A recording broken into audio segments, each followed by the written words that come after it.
Moonlight glow, relax, you're fine.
What do you call the sexuality where you like men and women, but they don't like you? By yourself. What do you call the sexuality where you like men and women, but they don't like you? By yourself. What do you call the sexuality where you like men?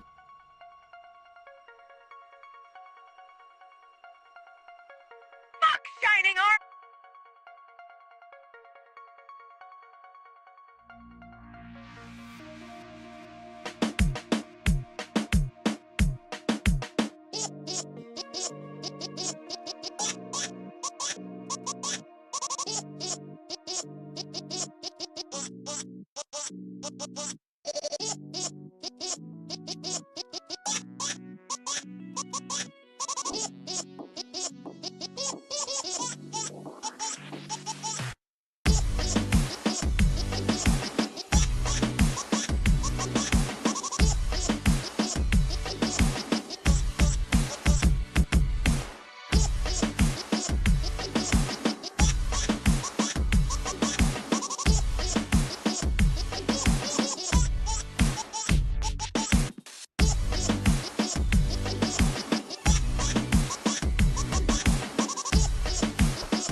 Okay, that was really nice. Hi, everyone.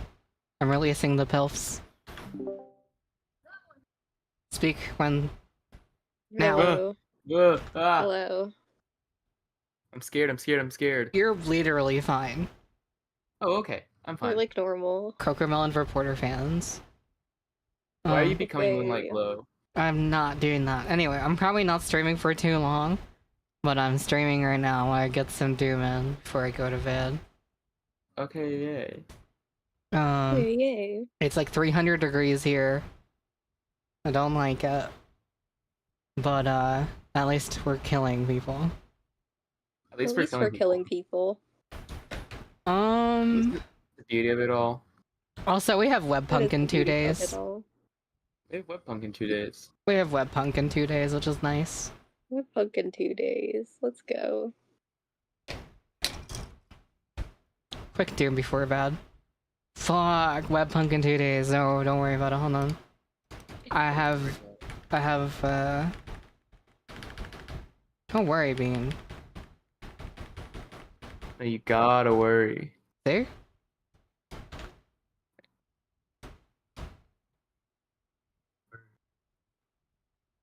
Isn't that right? Swaggle Batches 3000? Not even her name. Her Definitely name is her Soggy name. Gamer 12. Sorry.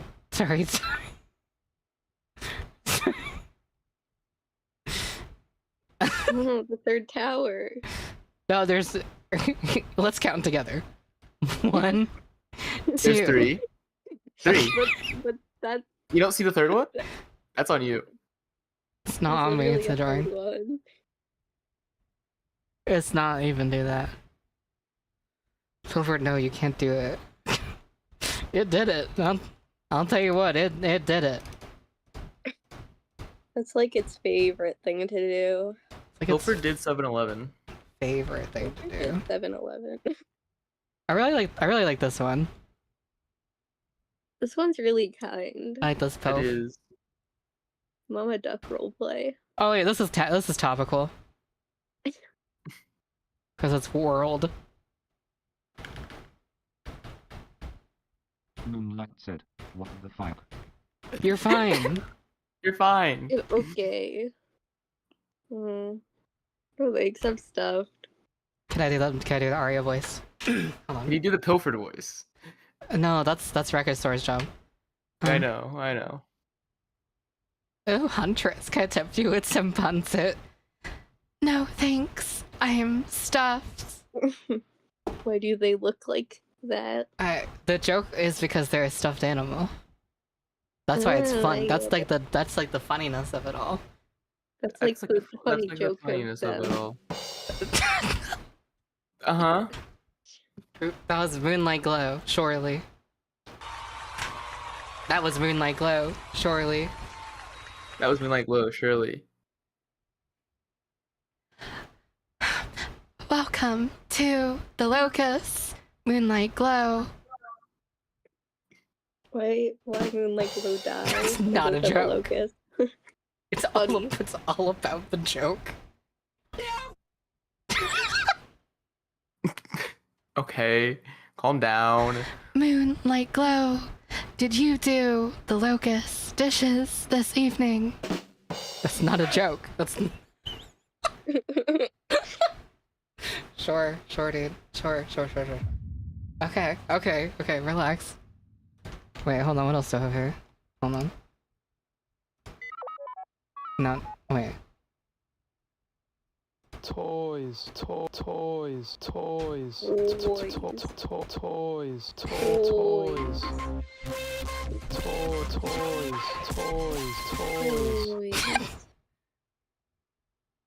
Fuck.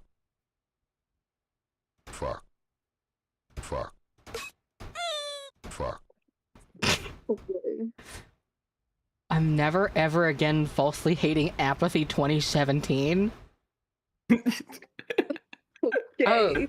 Bye bug. Or bye bug when you go bug, but hi bug right now when you're here bug. Uh-huh. Right now, here, bug. Or is it bankrupt? This is a really scareful screen shoot. Sorry?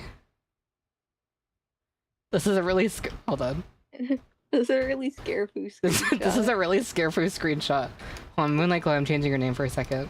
This is a really scareful screenshot. It literally says screen shoot.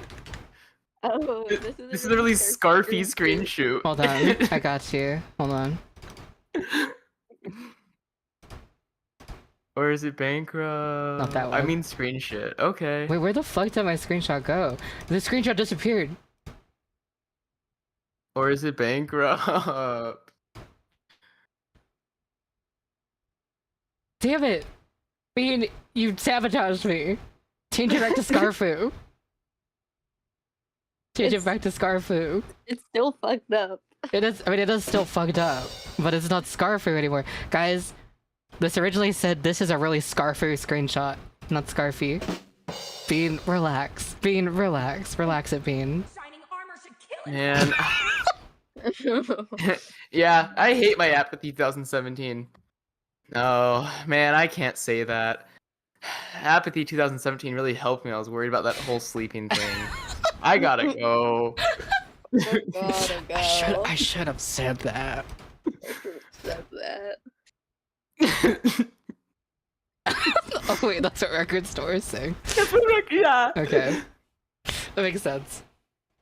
Anyway, let's just play this pun all day. Ralph Egg. Oh my god, Takamine. Oh.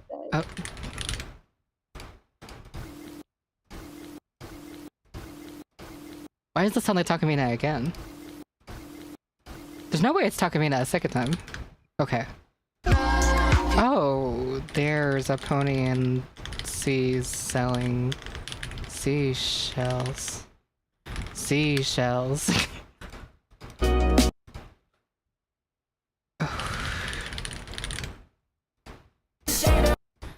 Oh, well, can never get Ernest wrong. I was about to say quickscope instead of checkmate. No, little hugs. How did I almost confuse little hugs and can't stop thinking? What is this? I'm gonna try no matter what 2015. Oh wait, no, is this the Wanderer? Oh, never mind. Wait. Swaggle Batches, what do you mean? Why do you mean your name has changed? Your name has always been Swaggle Batches 3000. Your name is up being, you've always been Swaggle Batches 3000. Remember when you changed it 5.5 years ago? Yeah. It was like a big thing. You're like, no, I'm no longer Moonlight Glow. From this day forth, I will be Swaggle Batches 3000. Why are you just a pumpkin now? Why are you just a pumpkin? Why are you just a pumpkin now? That's Moonlight pumpkin. said, That's "I pumpkin hate glow. this disrespect."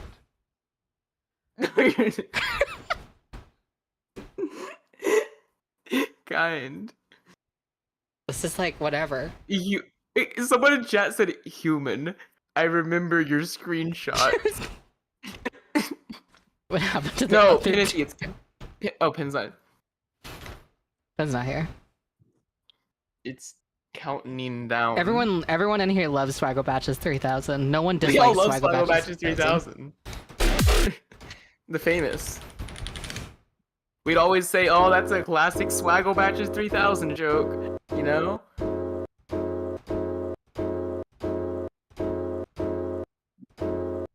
Was it Carousel? No? Okay. Marigold?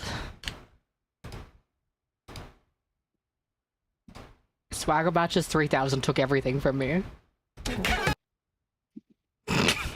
If the unloved is like murder, I love bombs, I love murder, I love killing. What's wrong with that? Why are you always hating me? Why are you always hating me, Swaggle Batches 3000? Oh fuck, was that Swarm? Or whatever. You know what? You should try Overwatch 2. I was just doing this. I was just playing Overwatch. This has gotta be Seabound, right? No? Oh, it's wonderful. Wonderful. And isn't that the wonderful of it all? It's really bad. I don't know what you mean, Swaggle Batches. Overwatch 2 is a great game. You love it. You always play Overwatch 2 with me, Swaggle Batches. What do you mean? No say. Oh. I think I spelled Destiny's wrong anyway. No. I said 1899. From Night Equestria 1899. Is this delivery again? How many times is delivery gonna show up tonight?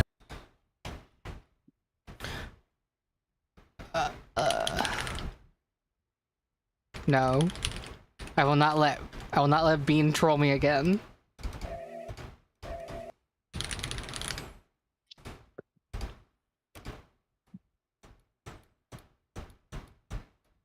We will catch up one day.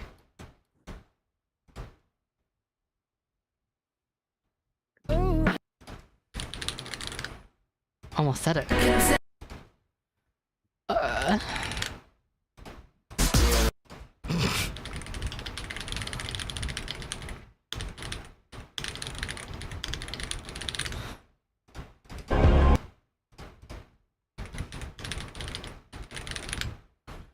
Oh. Scary.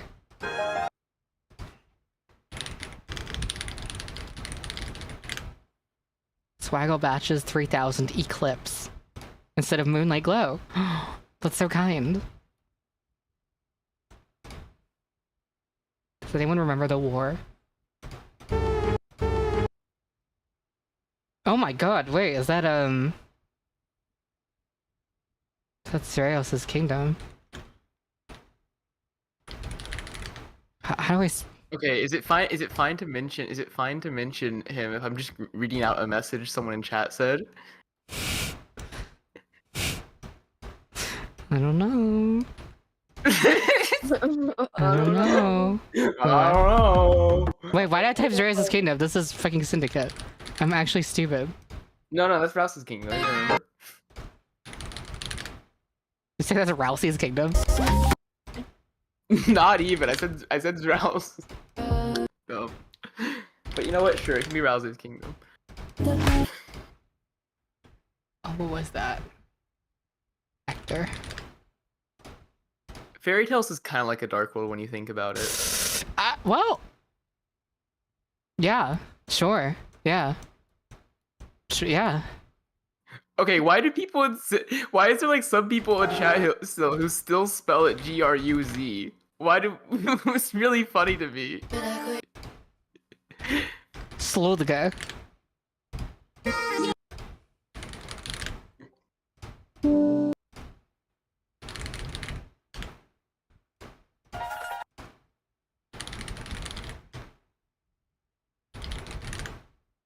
I could score in that one.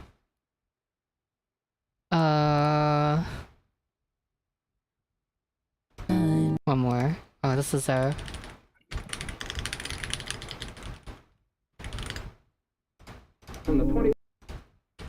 Wonderful again. Nectar again.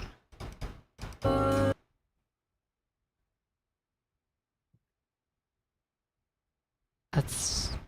shivers. Classic overrun situation. Okay. Nice. Let's get gaming for a little bit. Let's get gaming for a little bit. Guys. Fucking 11 Pony Step on the 11th. That's the next week. 11 Pony steps so soon. 11 Pony Steps so soon. I'm like super excited. Yeah. The thing is that for Monarch, I was more like nervous and anxious for the release than like excited. And the Girls for Wizards was releasing at a time where everything was kind of dog shit for me. So to be completely honest, this is like the first time I've been like truly excited to release something since like maybe Carousel. Which in retrospect isn't that long ago, but it's like one mixtape. Why are you opening Fortnite? Why am I opening Fortnite? Thank you. We'll play Fortnite later. Thank you, Pumpkin. Also, Pumpkin has a question. You mean Swaggle Batches 3000? I mean Swaggle Batches 3000, recently renamed to Pumpkin after 6 million years of being Swaggle Batches. Bean, what is your question? Fucking Roblox. Every single time it was like the Bethesda logo is Roblox. I definitely prefer Roblox over Bethesda. In the new comic, it says Lulumoon made Winter's End, so like... Oh, yeah.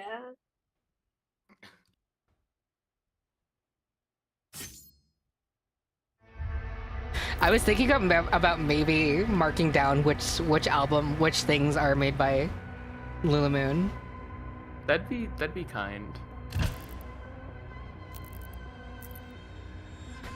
Because the thing is, Winter's End has the song Starship Ponyville in it, which could still work because Lulumoon knows what Starship Ponyville is, so... Yeah. Wait, this is kind of like Ultra Kill. Vital signs stable. Oh, I get it.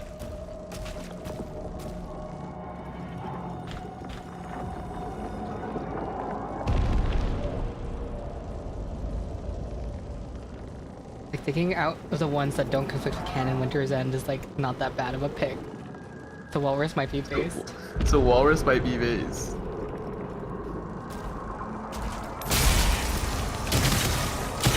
Well, yeah, this is gonna be like the first album I've like been sincerely not anxious and very excited for in a while. Just unapproved by unapproved by everything. I miss Raving Rabbids PS1 so much, says Willow. Well, you can play Rabbids XCOM if you want.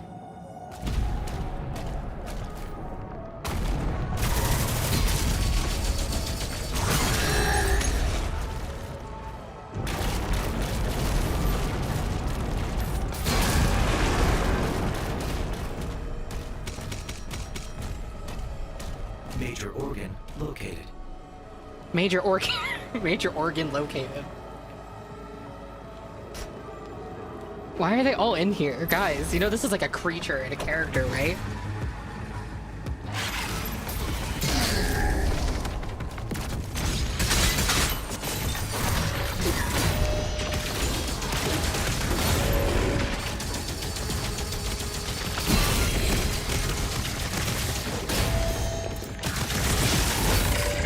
For Game is Too Loud, yeah, I'll turn it down a bit more. For everyone who hasn't heard the album already, based on the titles alone, what do you think your favorite song will be? If you even like the album, that is. Because maybe you'll hate it. Who do I fucking hate?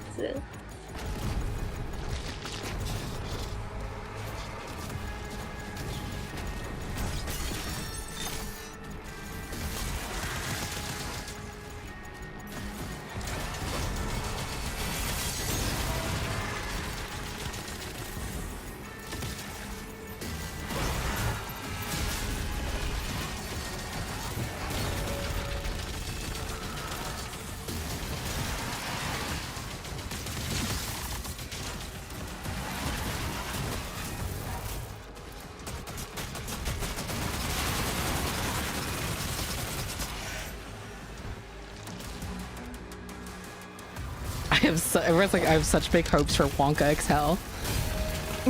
Awesome. Oh dearie.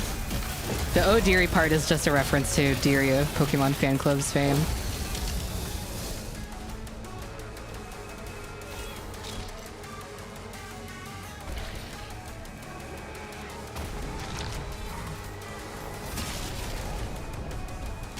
Yeah, Shelly. Really? Shelly collab's bigger crazy. No one's ready for the Shelly collab. I actually, for people who haven't heard the album already, I feel like they're not really gonna expect what happens on Peace Love Lately. True. I feel like Peace Love Lately is gonna be like a crack dream for like 1 or 2 people. Like a handful of people who very specifically want what's in Peace Love Lately and like no one else.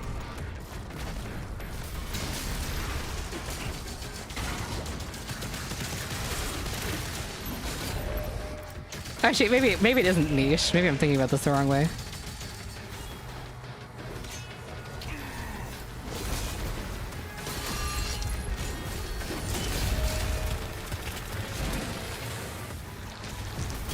And the best way I can put Love and Pony Step is 2 things. Me trying completely new things that I've never done before, or me returning to stuff that I haven't really done in like almost 10 years.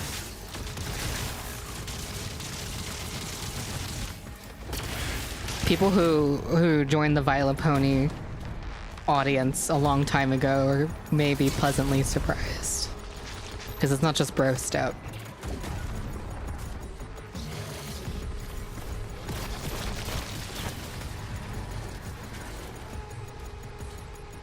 I love how falling in love with a corporate illustration was initially created from the vlog. It wasn't actually. But when we all met up at Jollibee, the song was already like really close to being was not really close to being done, but it was like it was already conceptualized and already put down a lot of stuff for it already. Yeah, I already knew about the song. That's why every single time I saw anything corporate illustration, like I was like, hey, Yeah, Gwen, we are you falling in love with it? we kept pointing at corporate illustrations in public and just being like, oh, I think I'm falling in love with it. Blah, blah, blah, blah. Wait, Gwen, this isn't a corporate illustration, but this reminded me. Remember that super cool fucking image with all the like the fruits and shit? That is kind of a corporate photo, but yeah. No Yeah, like, idea. it's a corporate. It's like aesthetic corporate, but yeah, not really related. I just remembered it randomly. I was like, holy shit, that kind of. Yeah, I do remember. I can't forget it. It's so visceral. What's a good corporate illustration? What's funny is there are actually a lot, but like they also kind of suck. I was thinking of writing a blurb for every song on the album, put in the booklets and stuff. Oh, not you. I hate this one. This one's so aggressive. Can't get anything in.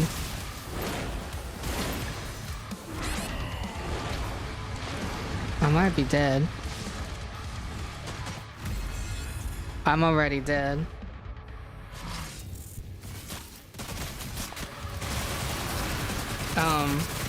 Falling in love with a corporate illustration was inspired by several different things. I'll probably write a very I'm probably gonna write a very extensive like write-up on falling in love with a corporate illustration because it's actually about a lot of different things. But what inspired me to write it specifically was I was riding in an Uber, and right now in Ubers they have like little, like some of them have like little iPads in the back that show like advertisements and show like activities you can do. It's like, I don't know who the fuck's using those, but like they were there.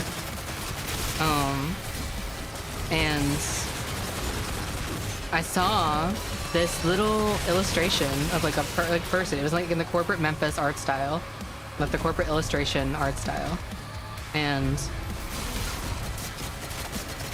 it was just like an illustration of like a person like sitting in a chair and having like a little nap, and they look like very like cozy and pleasant and stuff. And I was feeling like really emotionally affected by that artwork, and I'm like, and suddenly I realized like I am like being emotionally affected by this thing that's like basically an advertisement.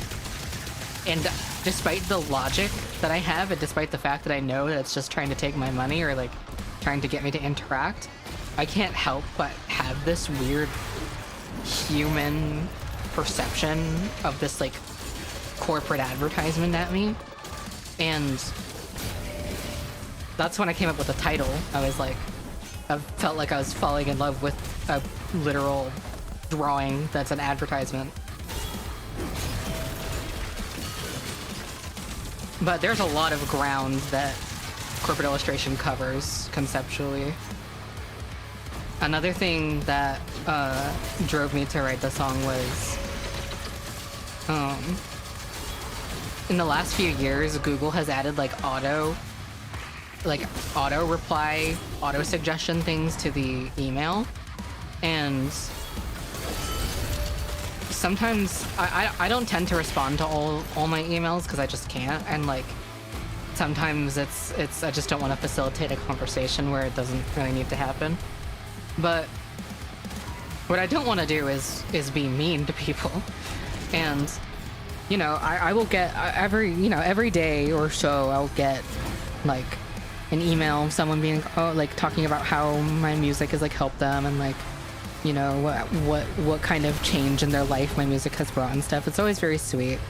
I don't usually reply to them because it's like, you know, I don't really need to be facilitating a conversation with a fan or whatever, but it's always nice to read. And sometimes the Google like auto suggestion or the auto reply suggestion thing will like offer like really rude replies to them. Like it'll just say something really coarse like not interested or no thank you.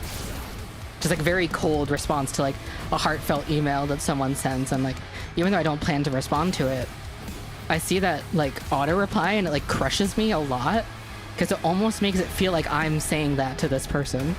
It's like the email, the AI is like suggesting how I'm supposed to feel about it, and it like really hurts my feelings. It really makes me sad. I hate reading a nice email and my auto suggestion just says I'm not interested. It's like, that fucking sucks. And so another aspect of corporate illustration is how manipulative a lot of that corporate slop is, especially AI.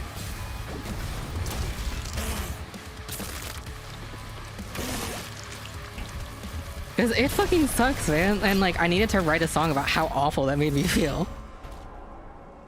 That's one of the other things in it. The song isn't really cut or dry, whether it's like, I am anti-capitalist as a person. I totally believe in dismantling capitalism. However, in the current state of things, it's so tough because like, we sort of live ruled by capitalism right now, and we can't help but be emotionally affected by things that capitalism creates, good or bad. And it's this tough dynamic of knowing that you need to fight this system and also feeling dependent on it at the same time.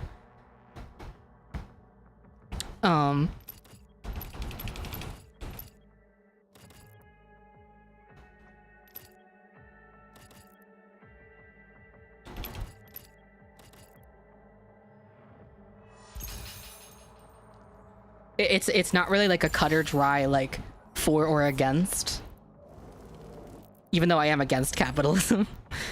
But it's sort of just like,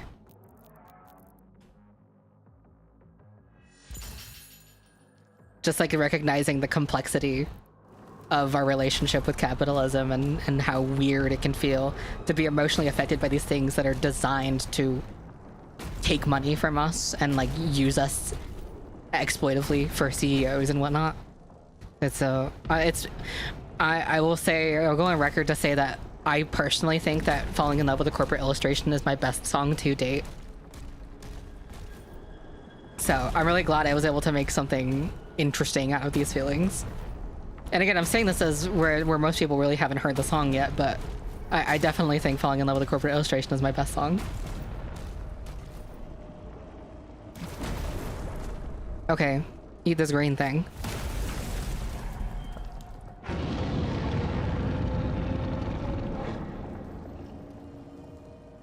What manner of organ is this?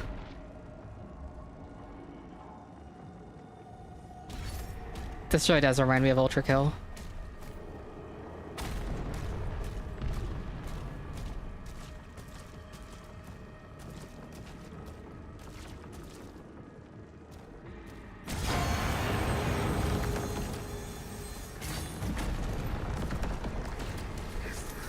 Your song changed my life. Okay, eat this green thing.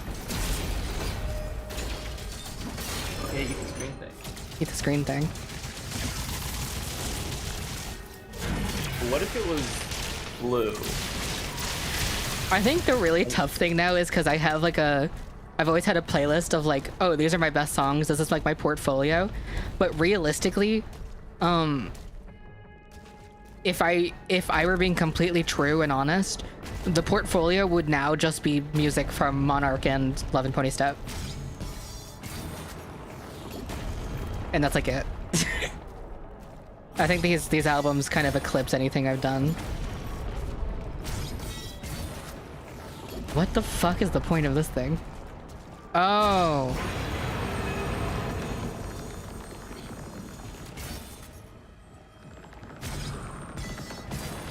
Oh, I get it now. Could I do that again? Oh, it's going backwards. It's being really weird. Okay, well, I want you to go there, but I want to look over here really quickly. Because these all have things. Oh, fucking nice. Fuck me for exploring, I guess. Oh wait, you're easy to kill. I kill you. Maybe one of the check the other ones. Maybe there's rewards instead of things that kill you. Maybe there's rewards. Nope. Enemy of the state. Why is it like this? What? What? Why is it like this? That's really funny. Your reward for exploring more Locust. What the fuck? Pronoun soldiers.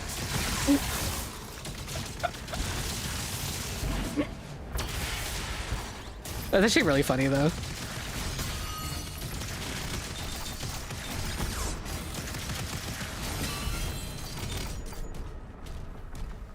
Like, okay. Oh good, I get like $5 Doom for that. That was really sweet. Anything else in this chasm of flesh?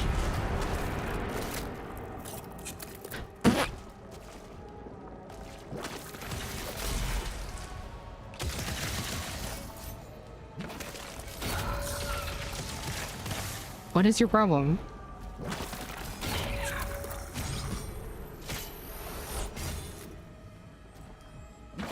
They're like all... Okay.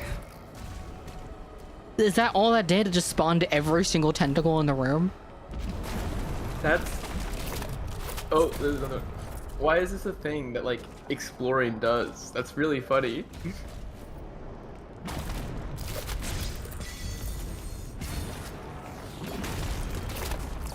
How do I get up there? Is the question I have.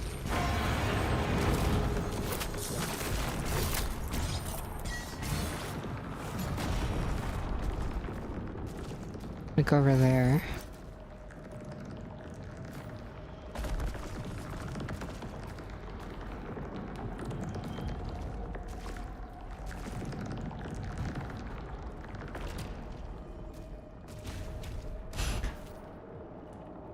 How the fuck do I get over there? Oh wait, maybe it has something to do with this. Or not. What? You...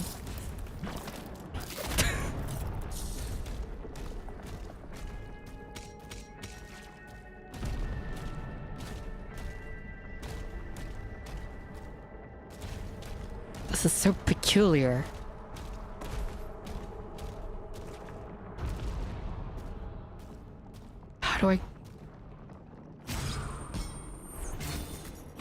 Because that's like a red fucking weird stone ass thing, right? I don't know. God, this is my first time watching Doomslayer gameplay ever.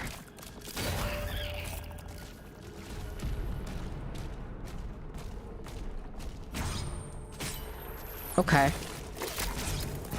Dude. All these tentacles are so mean.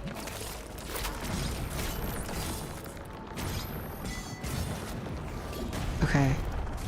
I cannot figure out a way to get up there. I don't care anymore.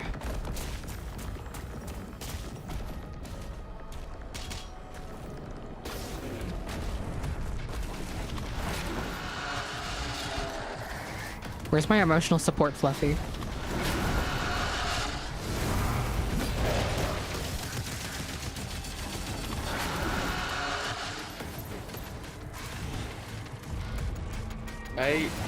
I agree with him. I don't particularly like the I like the design. Like I said it before, I like the designs. I don't like. It almost feels like a mobile game, but like slightly like better. Yeah, it has the environment design is really good, and it's like slightly wasted on whatever graphics, but it might just be because this is PlayStation instead of PC. Maybe it's not even just that though. It's like some of like the gimmicks too, like some of like the. I mean, especially the dragon thing. That's so much like. Yeah, a lot of people are talking about the dragon quite often.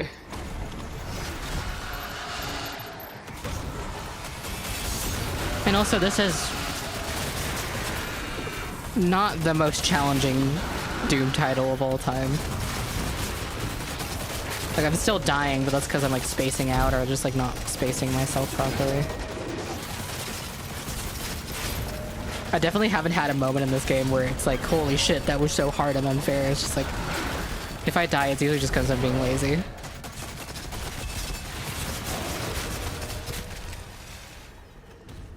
And this is on like medium difficulty too. I've heard people saying that even nightmare mode is a little bit too easy.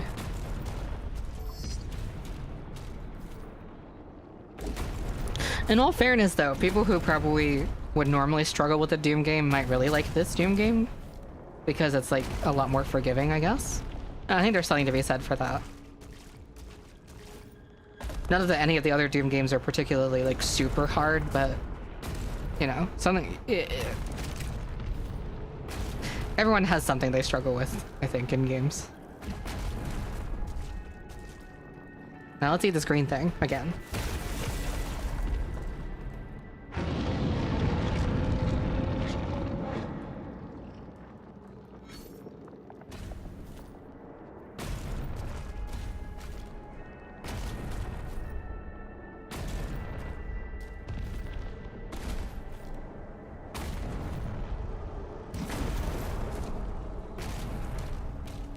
I like when Doom Man punches green.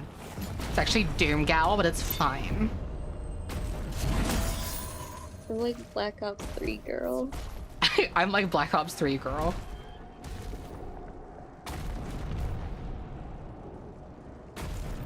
Help. Wait. I just realized I could draw a red circle around my Doom Gal.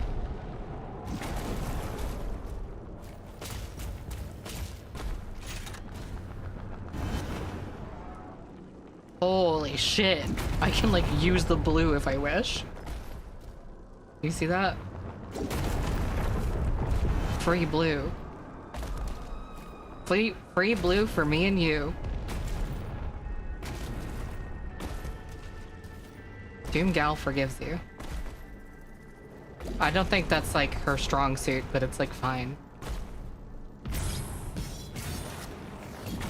Wait, Doom dollars? Huge fan of these.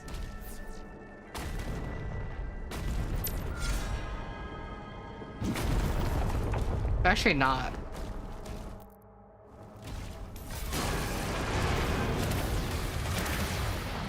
Oy vey, yo. Oh, that's the other thing. What makes this game a little bit too easy is they introduced the parrying mechanic. Except the parrying mechanic is way too easy. You could technically adjust the parry window, but like... I don't feel like the default difficulty should be too easy.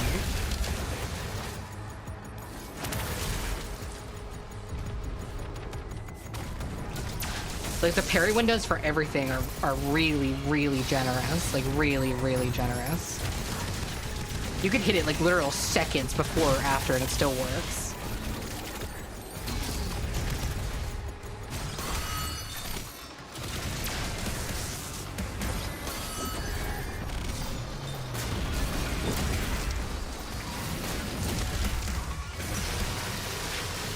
I like that, though.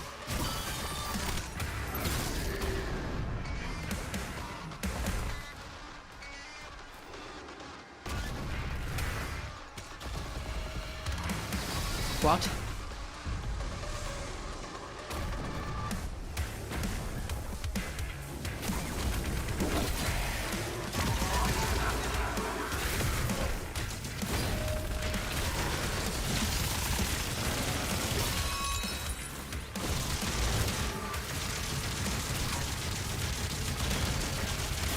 And these enemies are really not that aggressive either.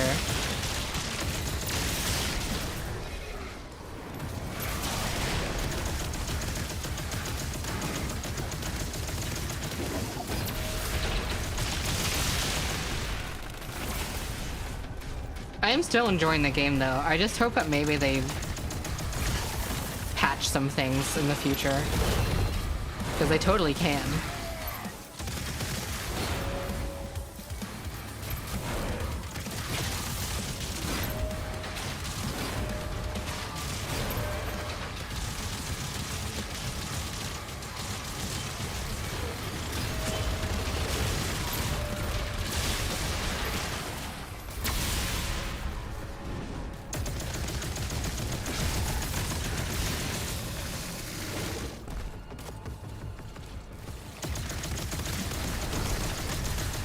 I might change on harder difficulties.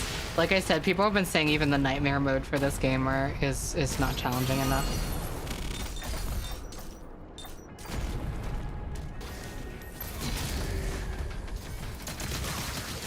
I am still enjoying it though. There is something to be said about this feeling like a laid-back experience, I guess. Oh no, closer.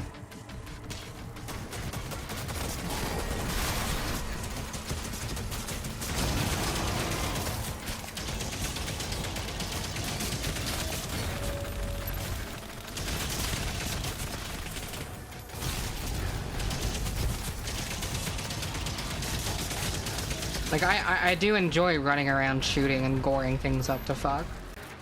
That is a nice thing for me.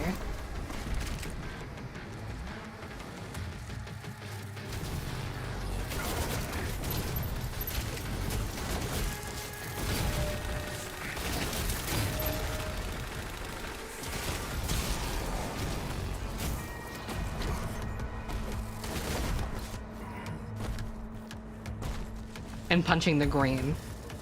I guess. I like punching the green.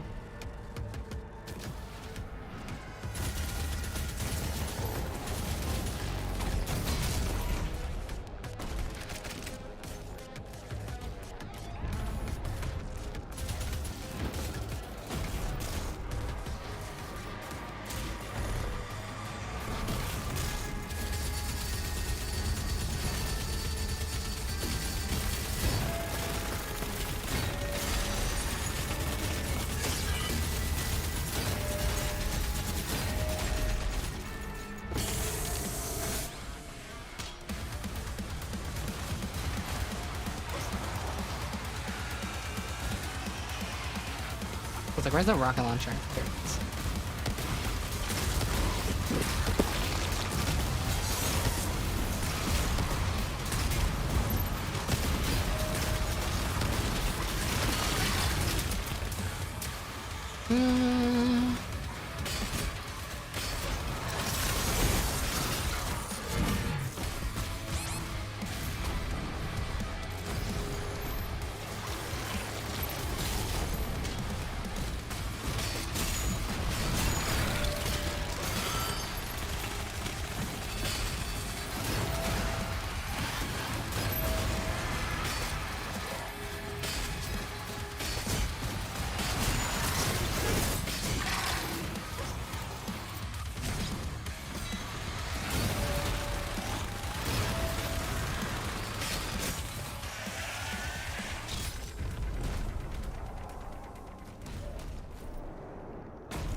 I also don't find myself having to like manage ammo too much in this game either. It sort of gives it out pretty freely.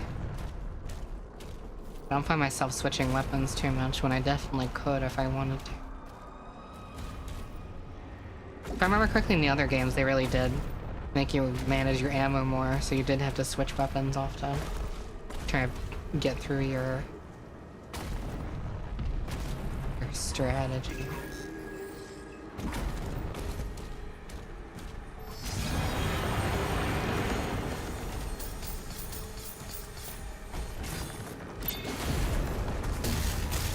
Oh joy.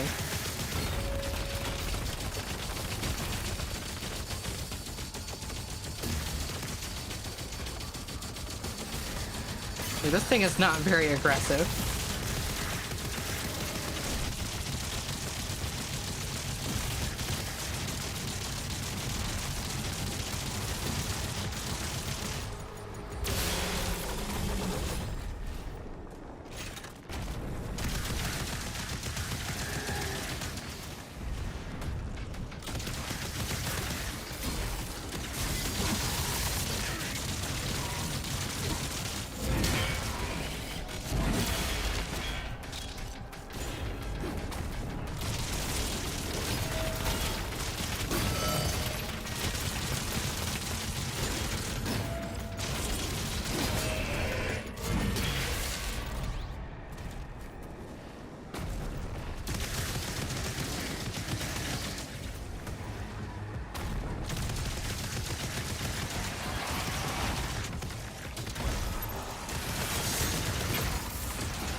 Hello, shotgun.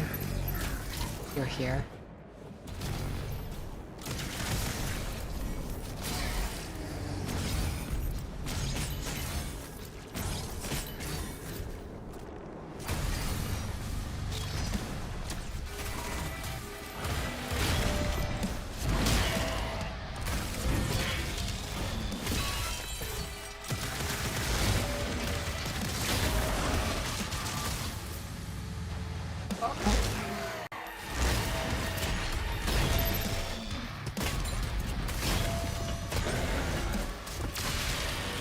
Sure. Is that it? I can have my toys now. Toys. Green ASMR. What? Toys. What is this guy's problem?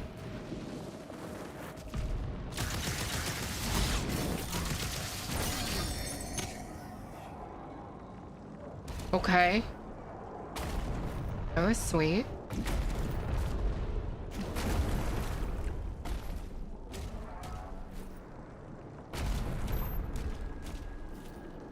I don't think I'm going the right way, but I'm going here anyway.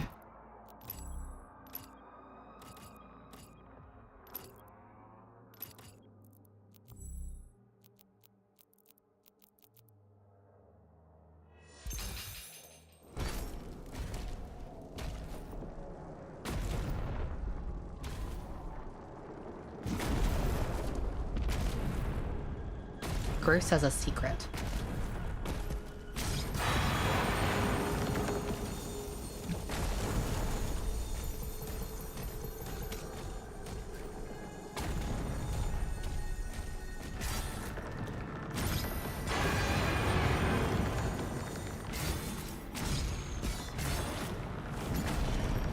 Still have no idea how to get up there.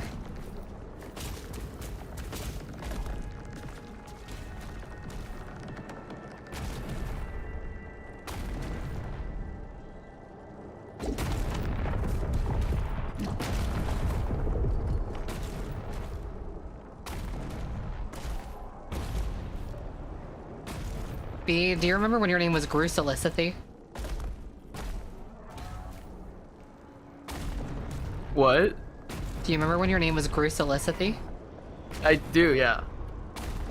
Because it was Chrysalis, but Chrysalicity because blankathy. No, is funny. it was Gruselis, wasn't it? Because it was. Well, oh yeah, It well, was.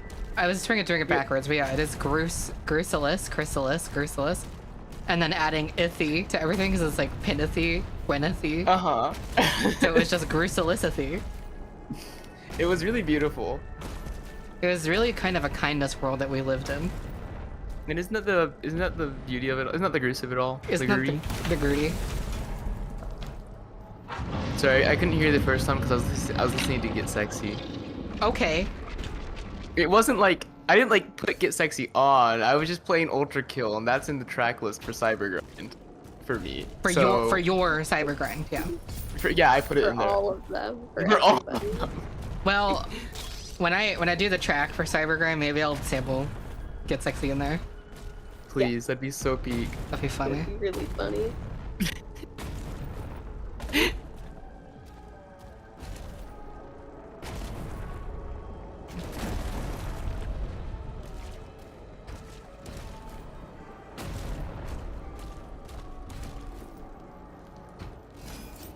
Oh, my hubris, etc.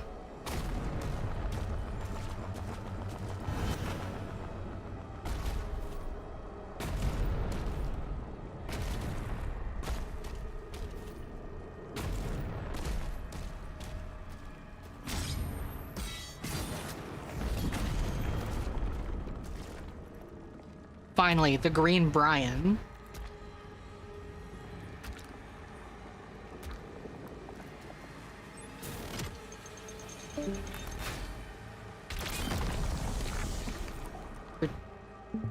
Oh. Bye, bug.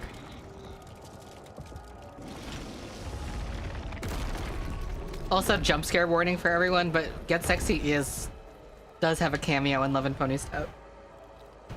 It's true. It's very brief, but it's still a jump scare. Like, beautiful.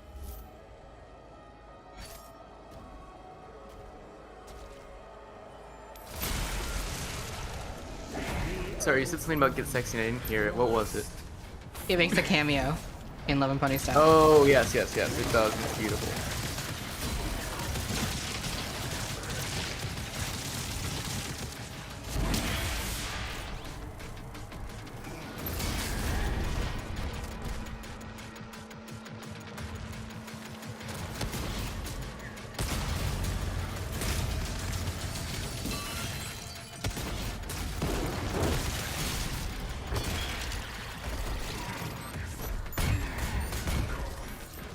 I don't know why I ran right over to the mine.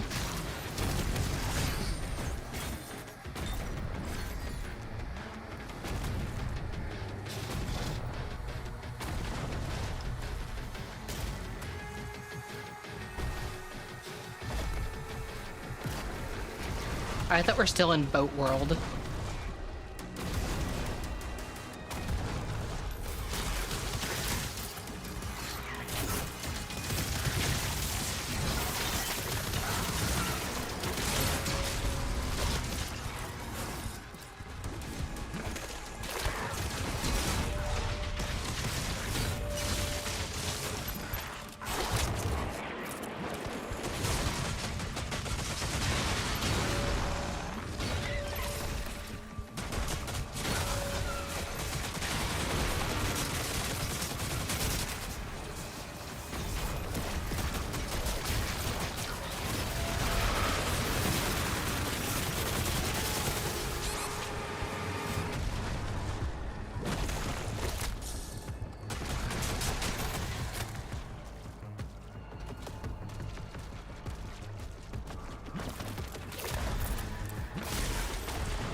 What is the quick scope? I saw someone saying somewhere that there was no trick shots in My Love is a Quick Scope. I'm like, yeah, that's why I'm fiending for trick shots, but I didn't actually make any. That's the big brain of it all. I also can't hit trick shots.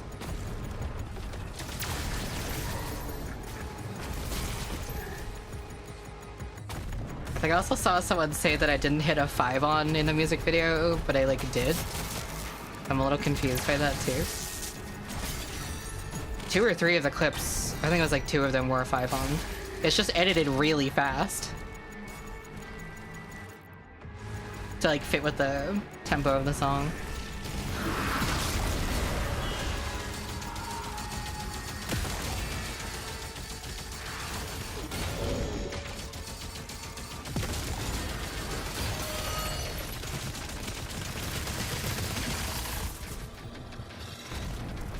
And one of them might have been like a 6 on. There is that one raid looking map where I'm pretty sure I hit like 6 or 7. It's all the same clip, it's just edited really fast.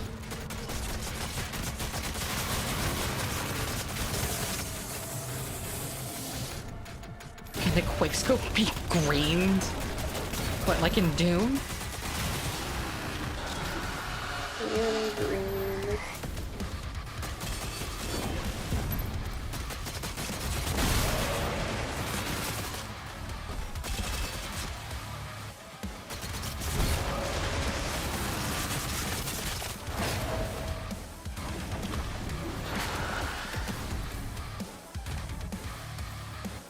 You'd be crazy is Asgore would be dead if Des had a ballista.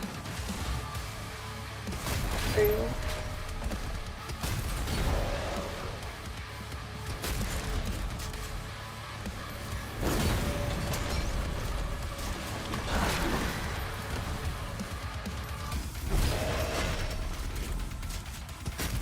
I think Des deserves a ballista. I agree.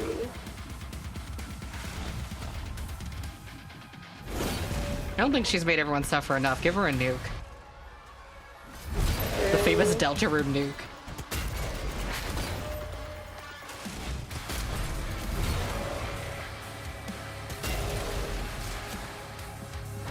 I love how much everyone loves Des despite the fact that we've still never really seen her.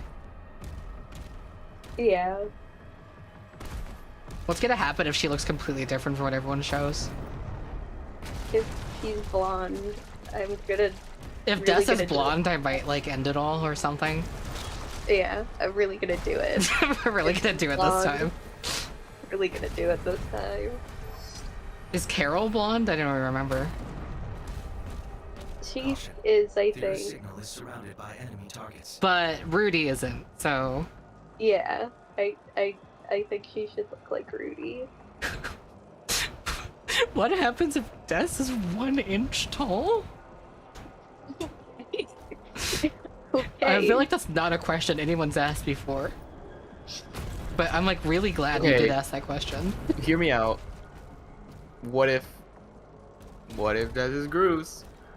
Don't say that. What do you mean hear me out? No one wants to hear that. I don't want to hear you. You out. hate me. You hate me. I don't. So you're a bestie, aren't you? You're best yard. Okay.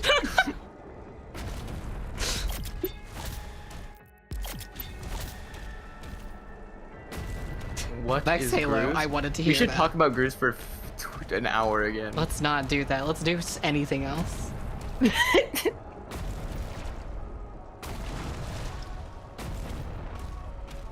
Wait, look at this weird. Look at the weird. It stands tall and firm above it all.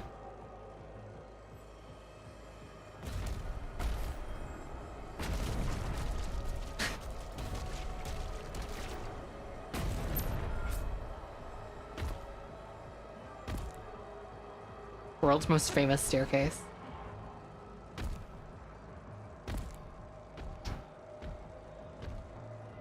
Why make Doom walk all the way up? I wanted to ascend the staircase myself.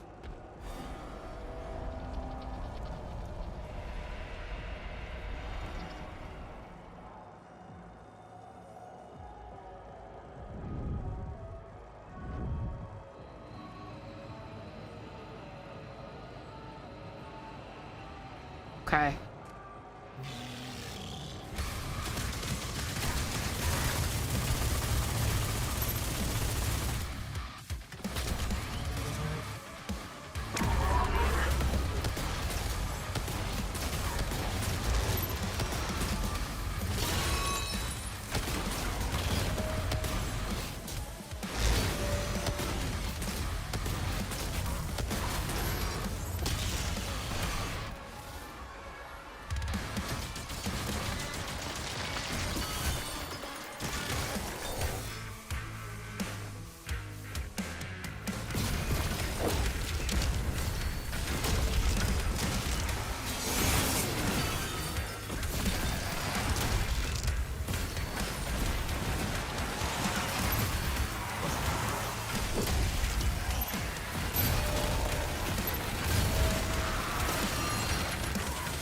Bean, which Ice Trixie is your favorite?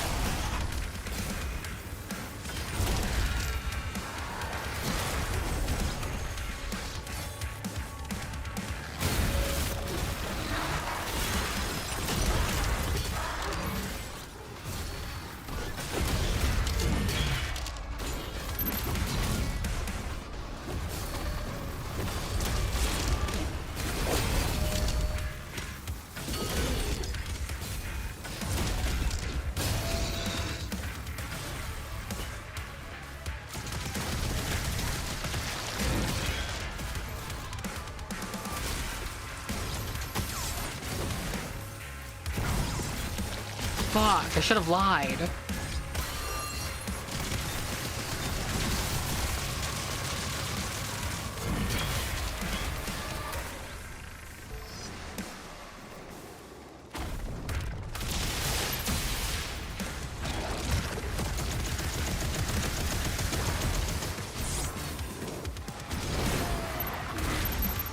You.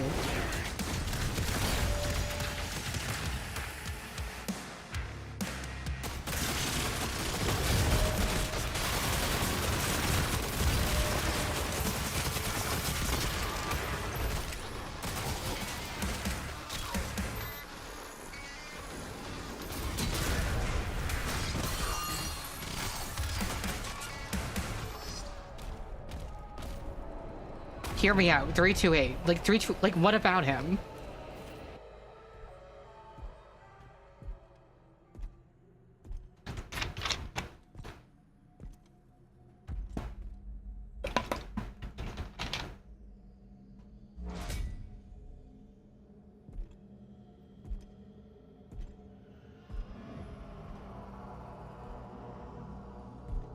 The fighting looks satisfying because it is. Usually.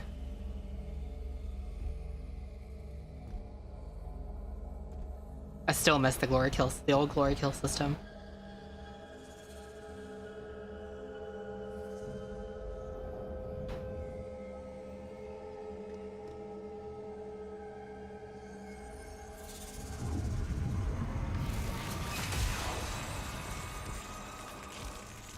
What?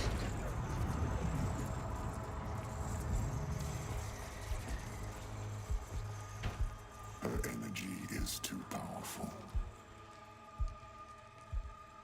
Even for you. Dr. Warcraft.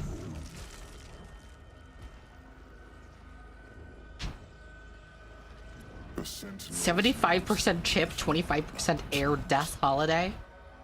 She has the spirit of an ancient sentinel god within her. A wraith who are descendants of this realm. Here, her energy becomes fully realized. Whoa. Whoa. And it can be harnessed.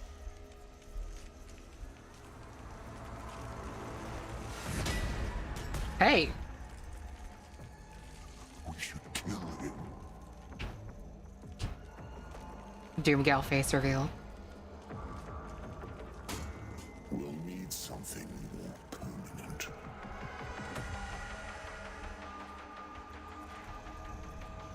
Etrigos, Zaraf, Marzike. No, they're putting her in a Pokeball.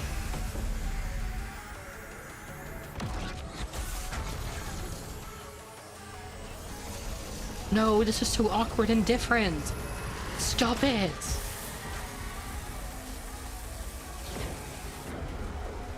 I like technically don't know what's going on. Like they're just doing shit in this game.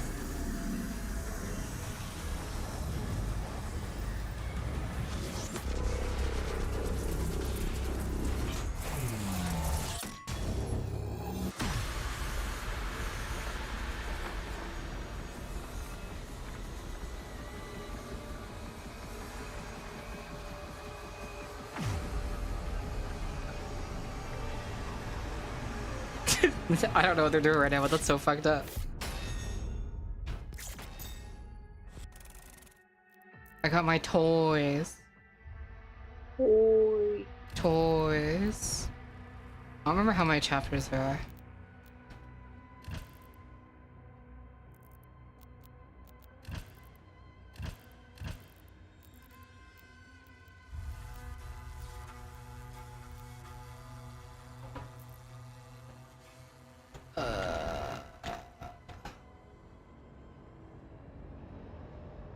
How many chapters? Not in the Bible? What?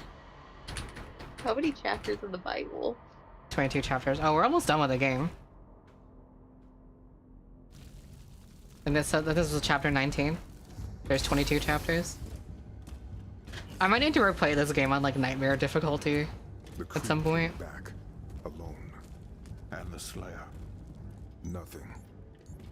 Get him on.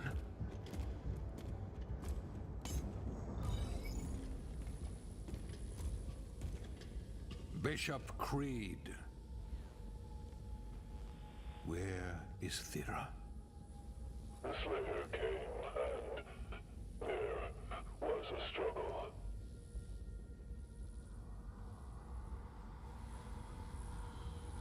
We should leave now.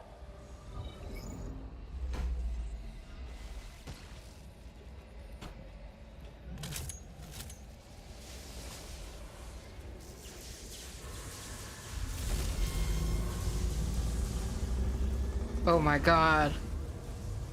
Portal 2.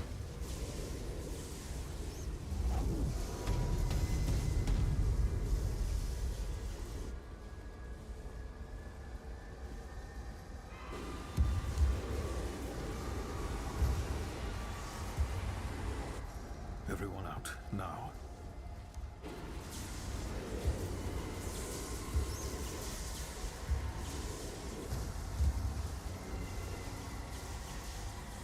Rona thinks he's in Baldur's Gate.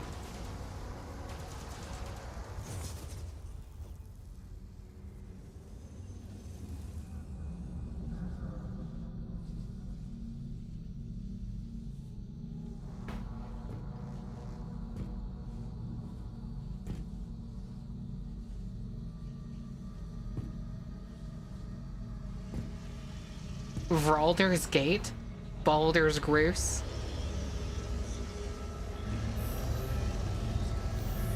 You gonna increase the game speed? There's game speed?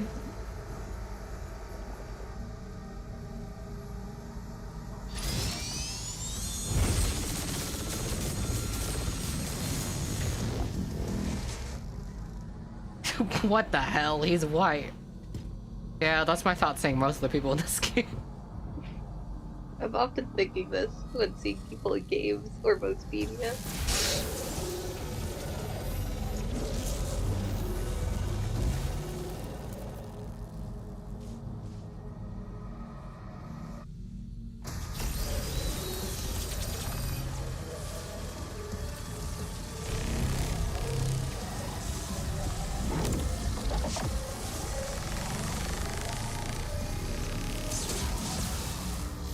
Oh.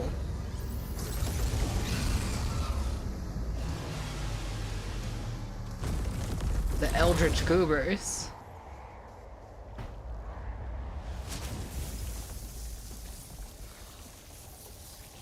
Moonlight glow. Wait, so like what's happening?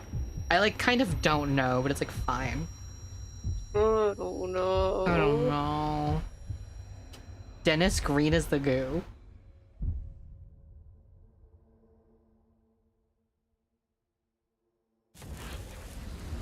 They are rage, brutal, without mercy. But you will be worse. Rip and tear until it is done. Ooh, that's the line. There's a Doom Nuke.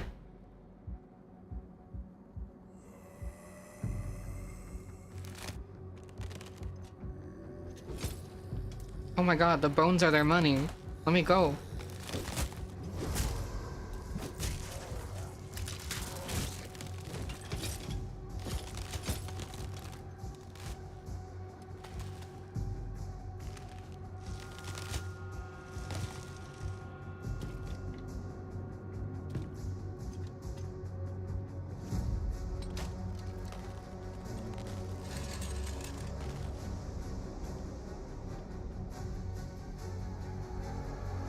What? Undead Doom Gal? What?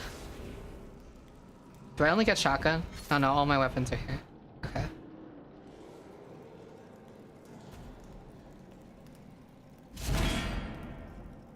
They somehow made Doom Gal whiter.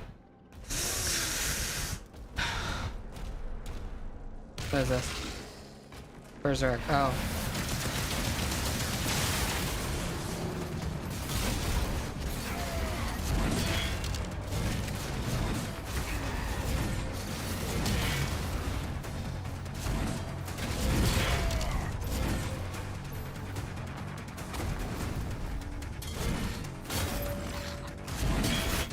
Let's see, I said game speed.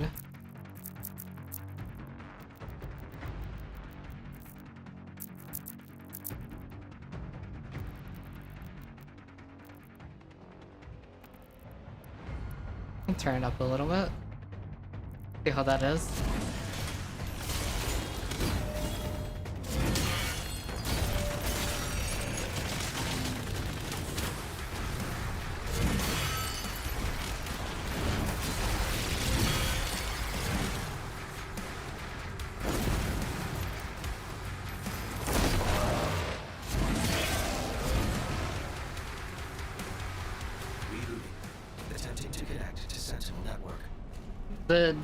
The Doom Gal head on the bottom was also changed to reflect the undeadness of it all.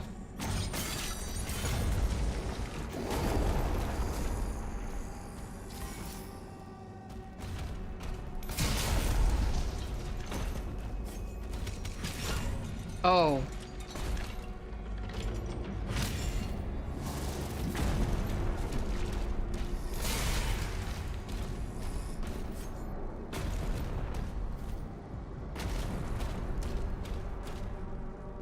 Wait, what?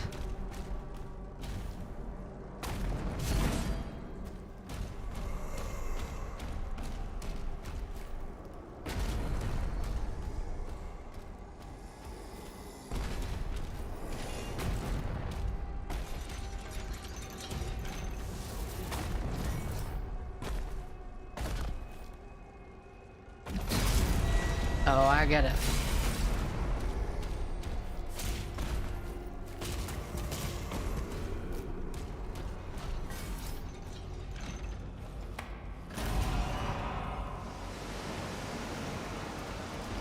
Oh, huge fan of the blood.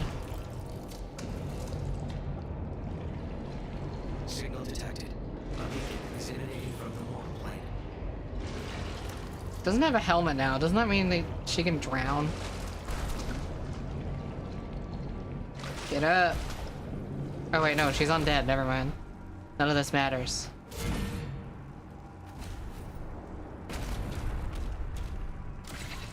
Scanning. Vessel located.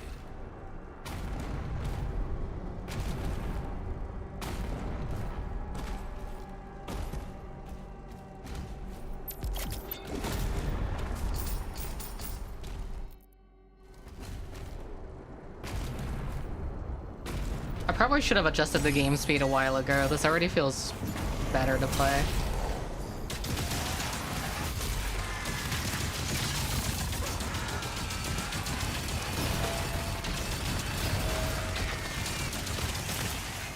Like, it feels like I was waiting hours for enemies to do their attacks.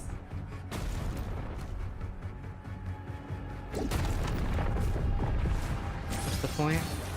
Go back up here? Maybe to go back to the shrine, I don't know.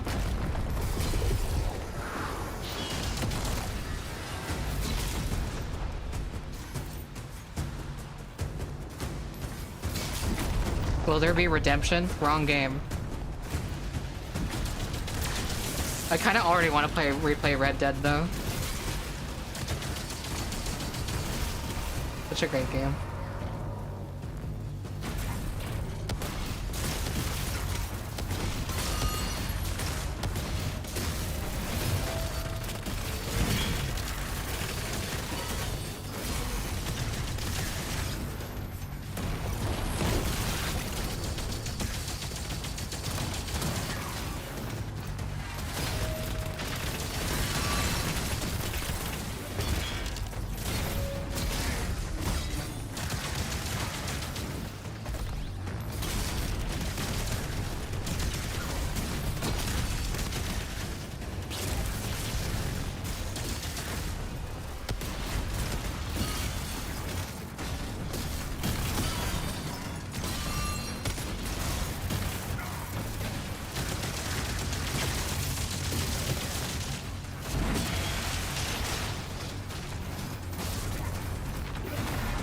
I just think that maybe I shouldn't have to configure settings to make the game like more challenging.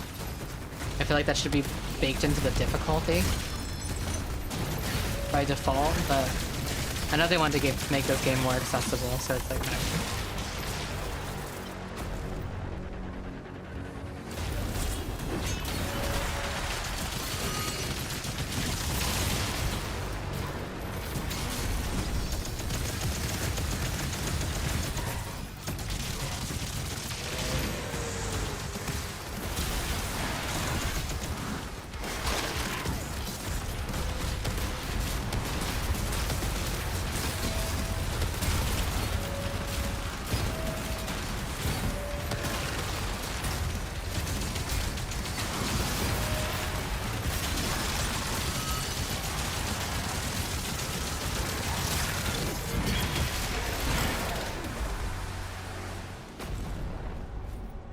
Although, I don't like it when you beat like one of the main like mini bosses and then all the remaining enemies just die automatically.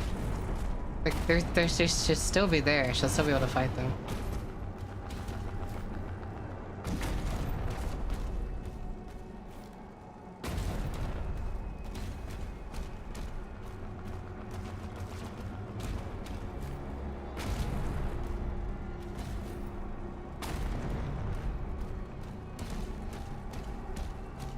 The way to get up there might be going around this way, I don't know.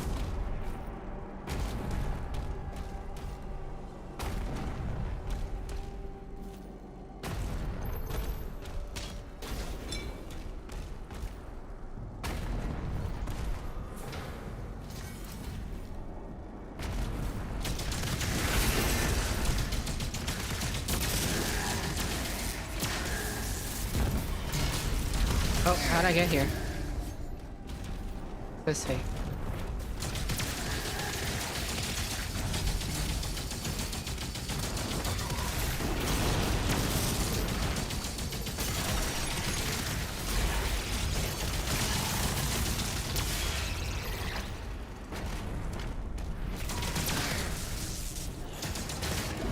What?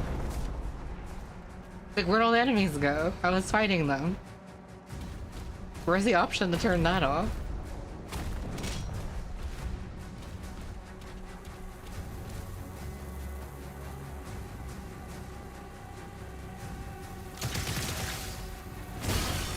Oh.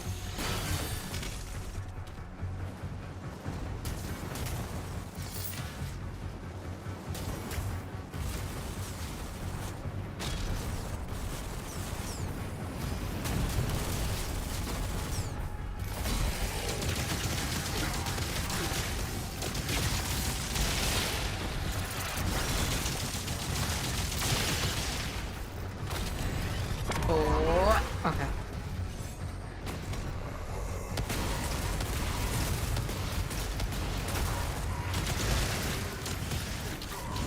Out of the way. Okay.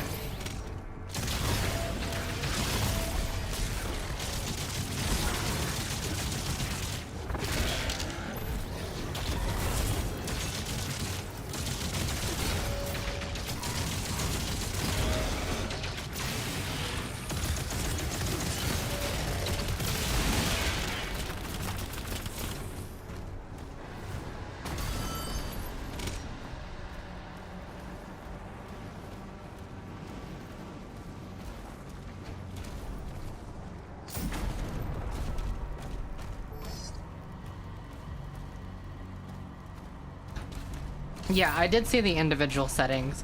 I think my complaint is just like... I feel like the default settings are kind of boring. Wait, what? Oh. My gamer's folly once more.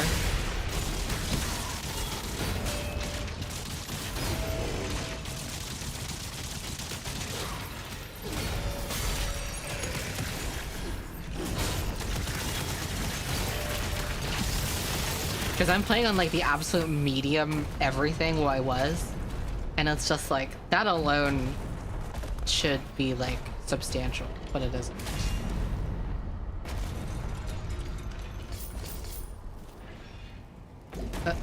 What was that strange activity?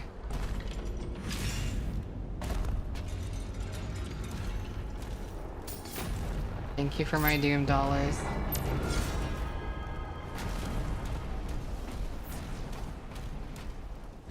I know I'm supposed to go over there, but... I'm like definitely not more good than I think. I've seen a lot of people complain about the difficulty of this game. In that it's too easy. I think you can sort of tell from some of the earlier gameplay especially.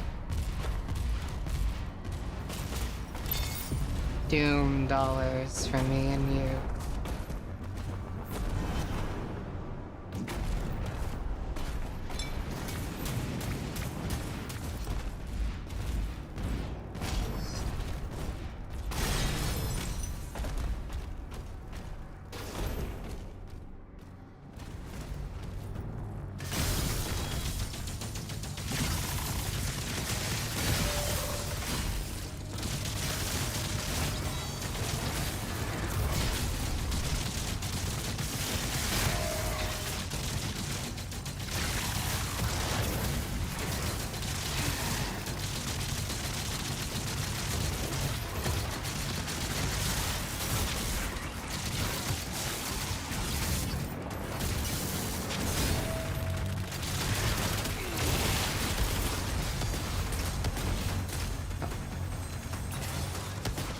Pardon.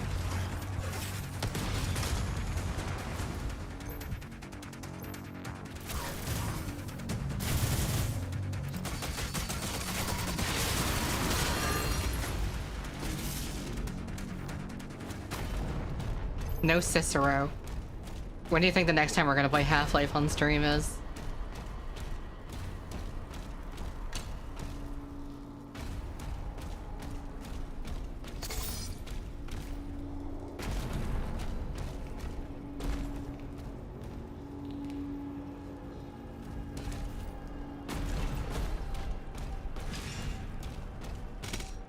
I'll give it till winter's start. That was a very cinematic way of phrasing it.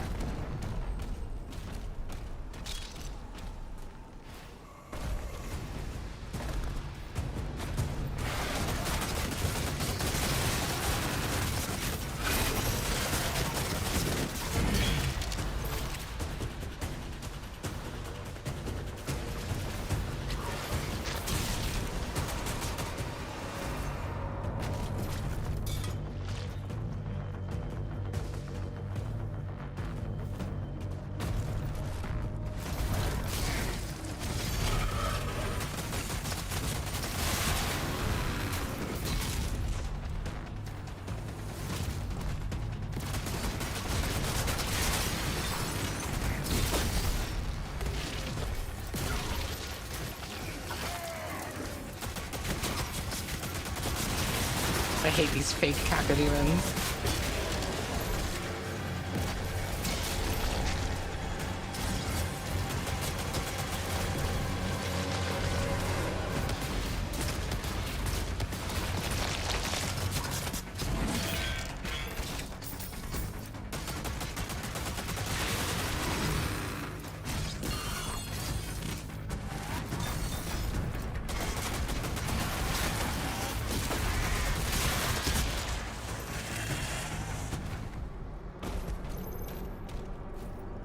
Oh.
More Doom dollars. Arcane totem identified. Rerouting to next objective. Sometimes you gotta find the blue skull.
Give me the orb.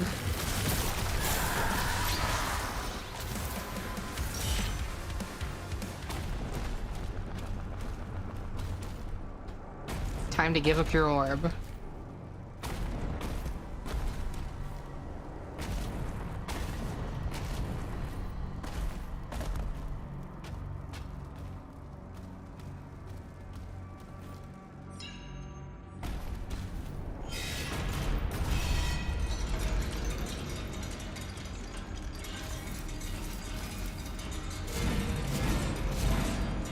I'm giving orbs in real life, yeah.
Help!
Not enough Doom dollars.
This almost sounds like the Black Knife music from Deltarune.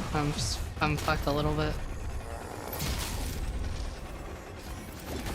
Everything reminds me of Deltarune.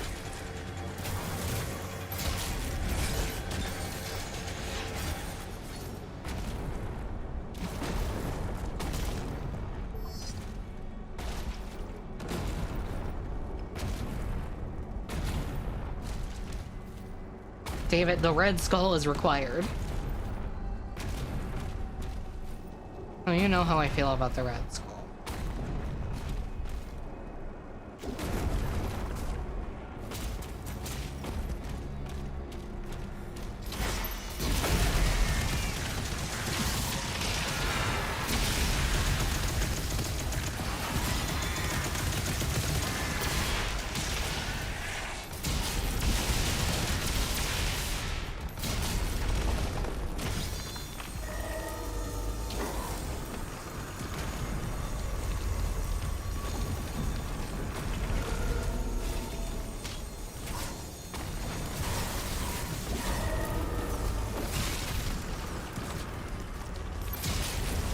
Feasibly a way to skip this section?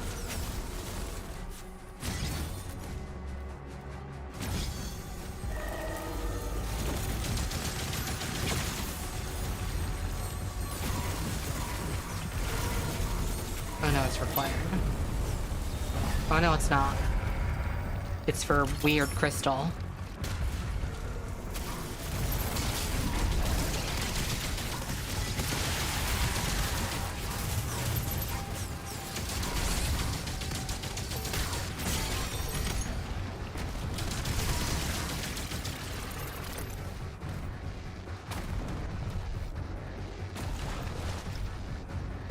Kind of a huge fan of the weird crystal. Oh, okay, that trick doesn't work.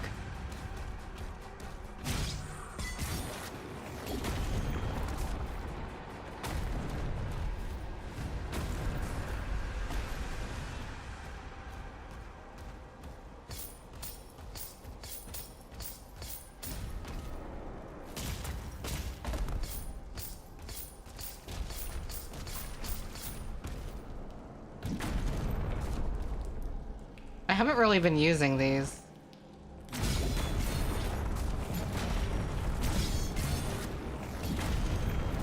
The bow thing or whatever.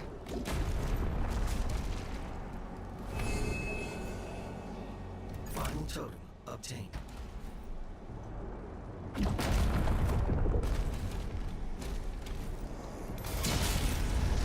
Are we fighting again?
Hello? Where am I?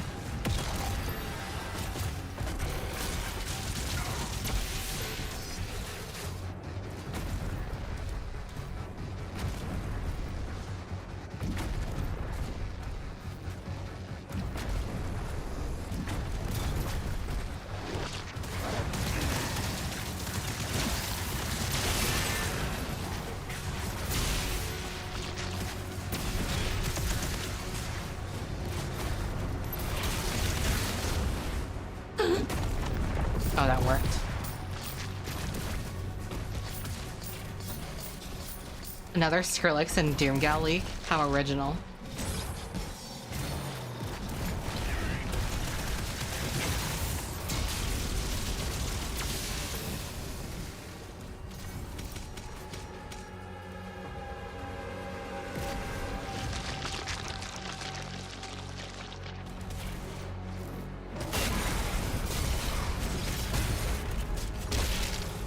That was a really pleasant combo.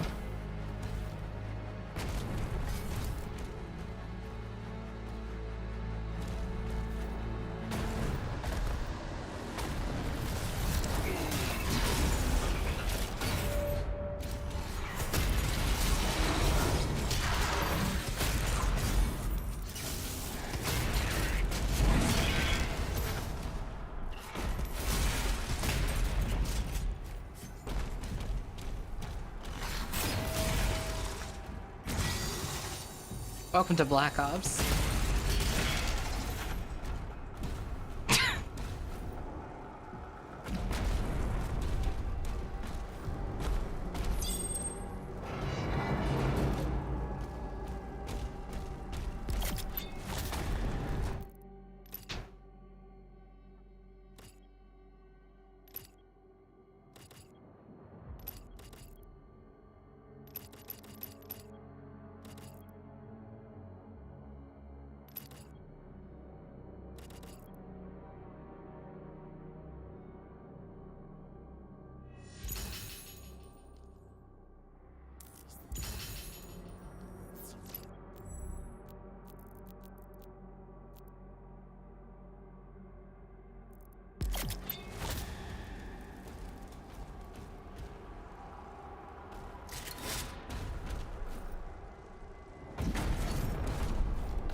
Man, the Locust is looking a little different today.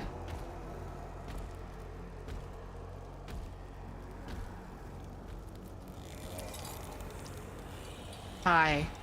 Payment required.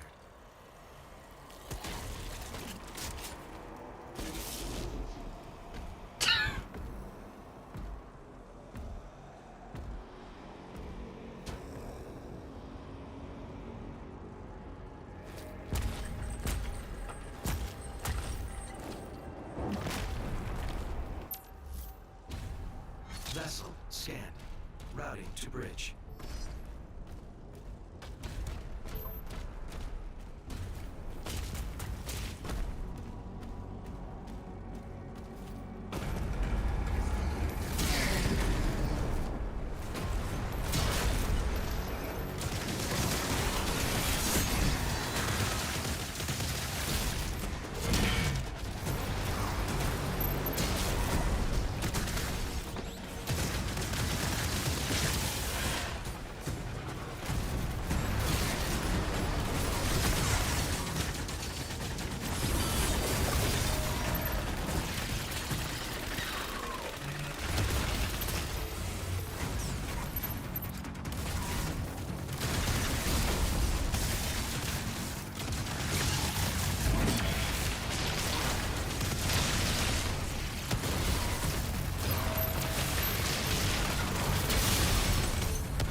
Good, I'm in a corner.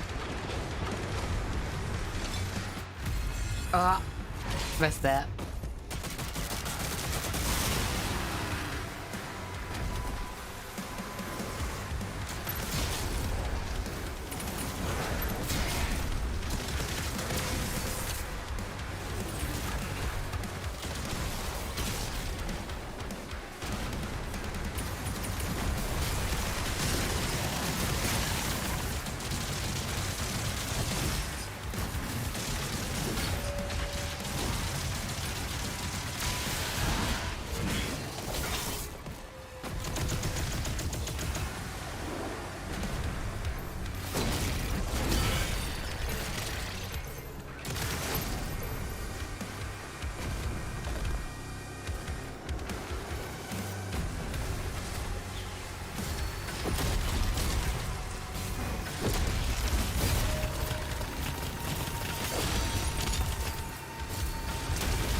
Give me the orb.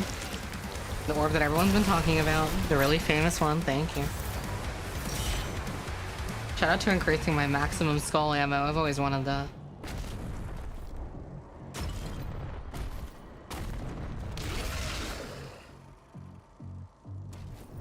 I must have missed that berserk.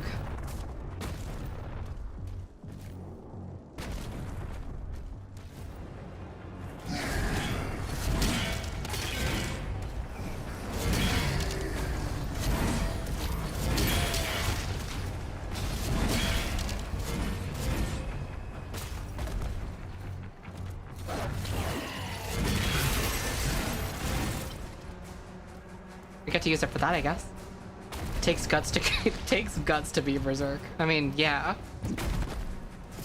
Sure. Help me. Oh, life sigil required. I don't know how. Where am I?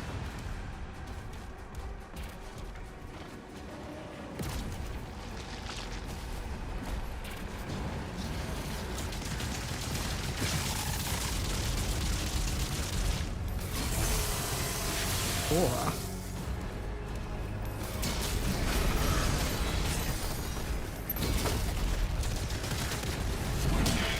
I did not mean to do that.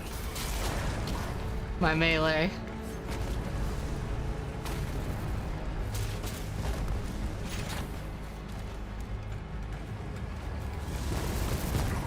Eh? Eh? $5 for me.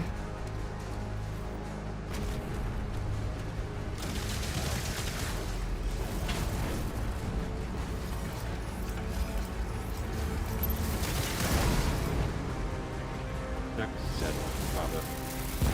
Baba.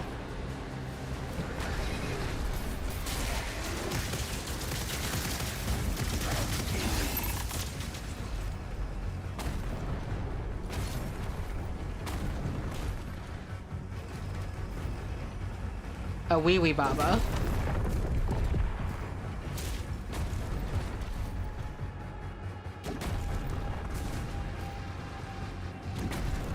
Microwave meal for one type dubstep type beat.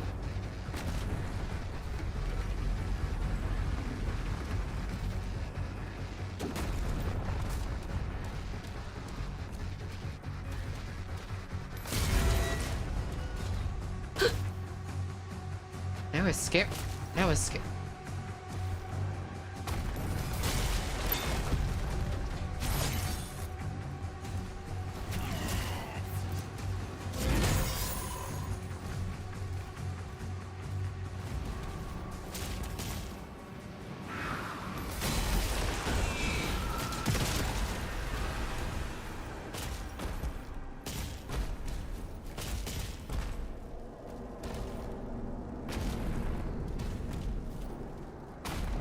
Microwave meal for the masses.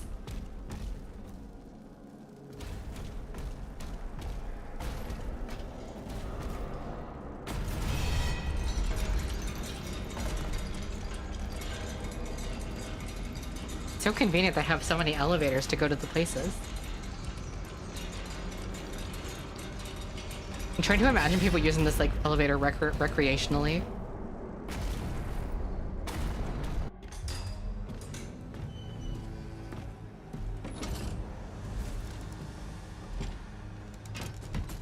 This isn't really an I lived bitch moment, it's more just like a I died but it doesn't fucking matter type moment.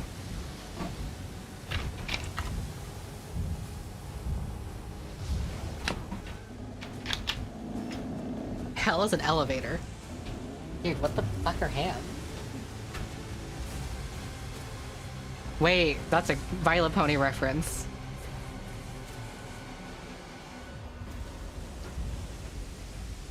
Yes, there's piracy going on. Moonlight glow. Now announcing moonlight glow.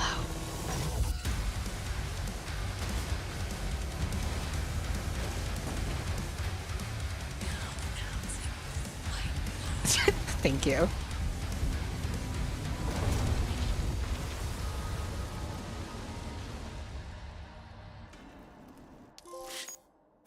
Too angry to die. Like, I guess.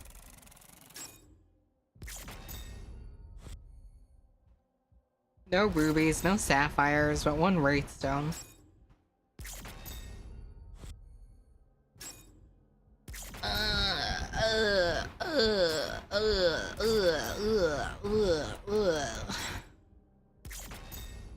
Dex said, relax. Relax it, relax. Now announcing moonlight glow. And I'm so evil that I work with Violent Pony.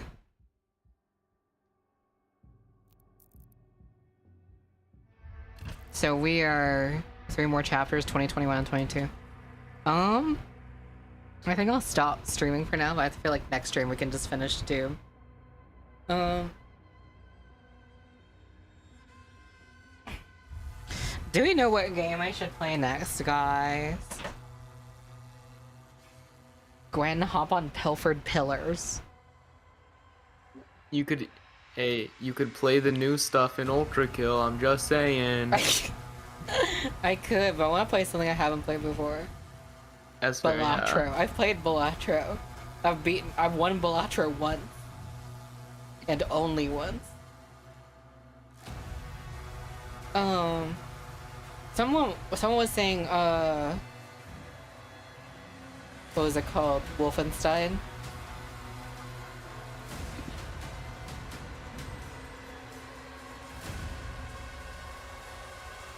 The two, like...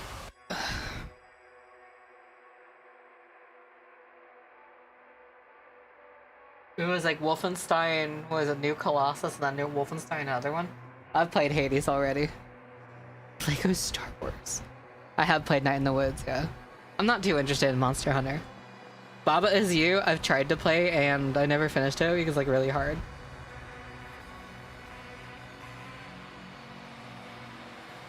I've never played it, but I really like saying Baba Is You. It's a really good game. I do have Slay the Spire. I've actually never played a Resident Evil game. That's actually a thought, isn't it? Hold on. Ooh. That could be good. If I played a Resident Evil game, what Resident Evil would I play? I don't know.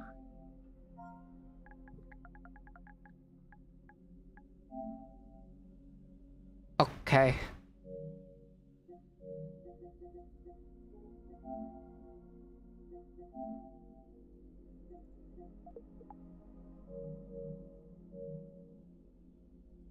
Because there's so many Resident Evil games.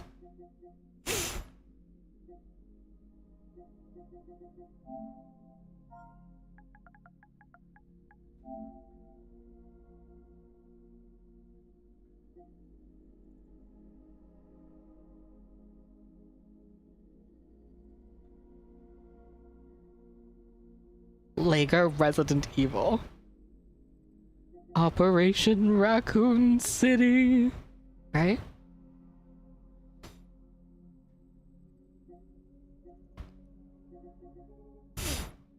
I mean, Resident Evil 4 looks pretty reasonable.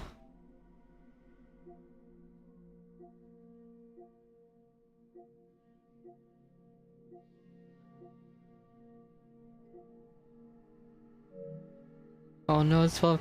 Oh, Kingdom Hearts. Yeah, I need to play Kingdom Hearts. It's just there's like a million of them.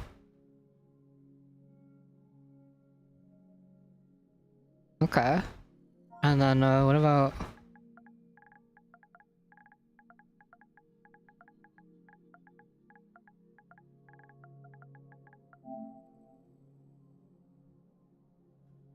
It's New Order and then New Colossus. Apparently, these are included in PlayStation Network, so I could just play these whenever I want to.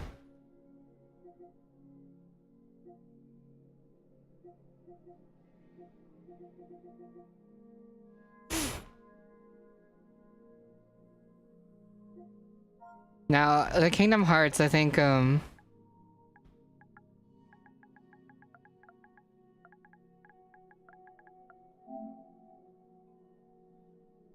Oh, okay. Pico gave me an order to play them. Can't play them all on here, but... Oh, man. Oh, there's so much shit. HD 1. It's so it's so confusing. It's so very confusing.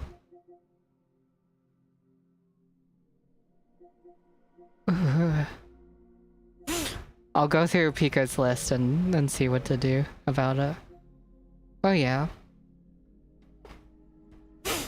That's our game. That's our game, That's our game. Hints inside. I don't think I need Doom hints, but it's like fine. People always keep asking me to play, Outer Wilds, because I haven't played that either, so... Might look into that as well. I need to see if it's on Mac, actually. Because if it's on Mac, I would be fine to play, I think. Hold on. If it's not, it's fine. It is not.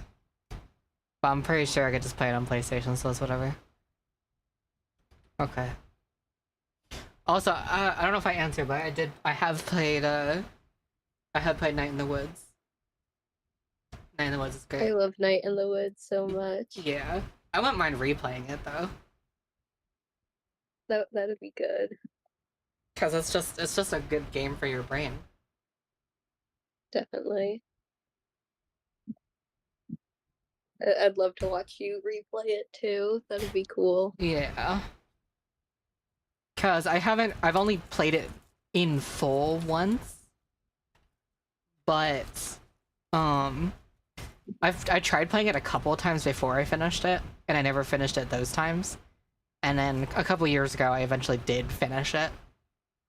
But now that I've played the whole thing, it'd be interesting to go through and, like, look at other details about stuff. Definitely. Now that I'm not focused on trying to complete it, I can just, like, look at everything. I never finished whatever the fuck that, dungeon crawler minigame is. I never finished it. Tears of the Kingdom, Breath of the Wild. Okay, here's the thing. Is I am a really big Zelda fan. I don't feel like that needs to be, like, sussed out very difficult. I feel like that's pretty obvious about me. Tears of the Kingdom and Breath of the Wild are, like, really cool, and they're really fun, but they're also a little bit boring for me. Dungeon crawler minigame. I'm talking about the one inside of Night in the Woods.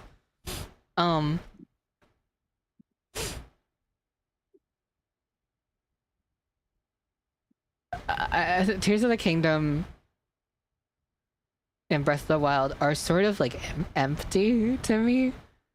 And this is me being like really spoiled now that I've played stuff like Elden Ring and Red Dead, like open worlds that are extremely full of stuff that are like really interesting. The thing is with Zelda, these games, it's like the open world is vast and there is a lot to explore, but your reward is almost always the exact same. you're almost always exploring just to find like a Korok seed or something, and it's like, oh, it's whatever. Whereas in games like Red Dead and Elden Ring, you're always like consistently rewarded for exploring with like a lot of interesting like story, characters, and like things to consider. Tears of the Kingdom and Breath of the Wild, their environments aren't detailed enough to make you super excited about just exploring it by itself, which is a little unfortunate. But yeah, it's complicated. Yeah, it is very impressive. It is very impressive, and also, and whenever I get a Switch 2, and I have no idea when that's going to be, I'm sure the frame rate and the resolution of these games are going to look a lot better, so I might replay them just to see that. Part of me is wondering if they're going to remaster Violet and Scarlet, because holy shit, that game is rough. Ooh, yeah. But it's like also a kind of an enjoyable Pokemon game, despite how dog shit it kind of is. So I'd really like them to like have it work at a consistent frame rate. Like the exploration in Starfield. I don't even want to play Starfield. I like don't want to play Starfield.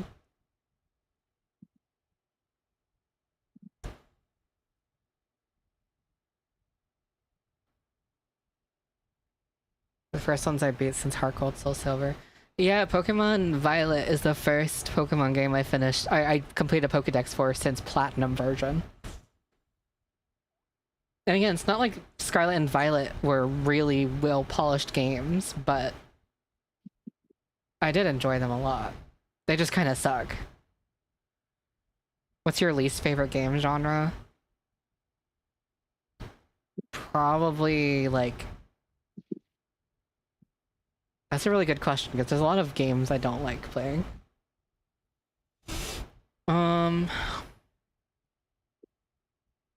I normally don't like turn-based games at all, but there are some that do it really well. Can you do Gay Tetris on stream? Actually, I can. Why don't I I'll play a little bit of Gay Tetris before I turn stream off, actually. Because I just like Gay Tetris. See, here's the thing, is I would say that I dislike most JRPGs, except most of my favorite video games are JRPGs. Which is a problem. Yeah, really I was actually in the middle of playing Hypnospace Outlaw, and then I didn't really finish it. That might be fun to play on stream. I've sort of forgotten most of it. But I do have it, and I was playing it. A little bit of that one, but I never got very far in it. Let's play a little Gay Tetris. But,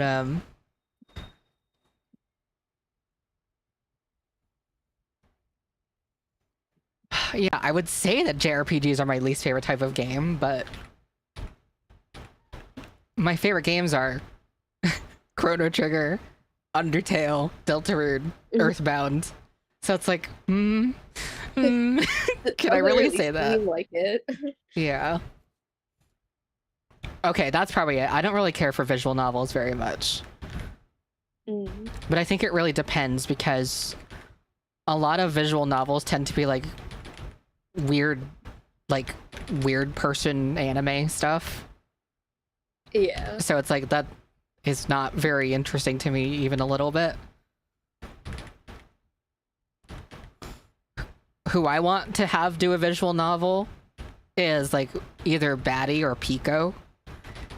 Ooh. If either of them do a visual novel, or like Stardust also, I will play that.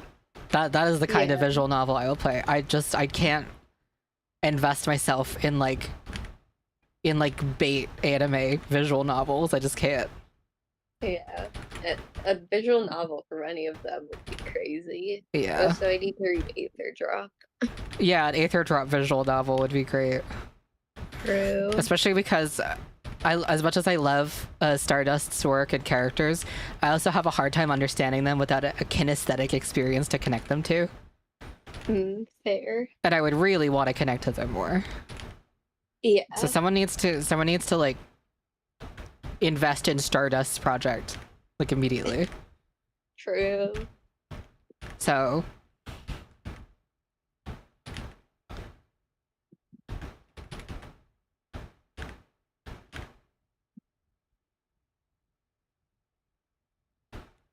that's pretty good.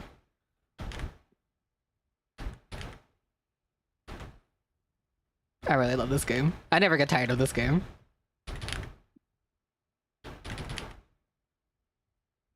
What is gay Tetris? This is gay Tetris. It's actually lesbian Tetris, but it's fine.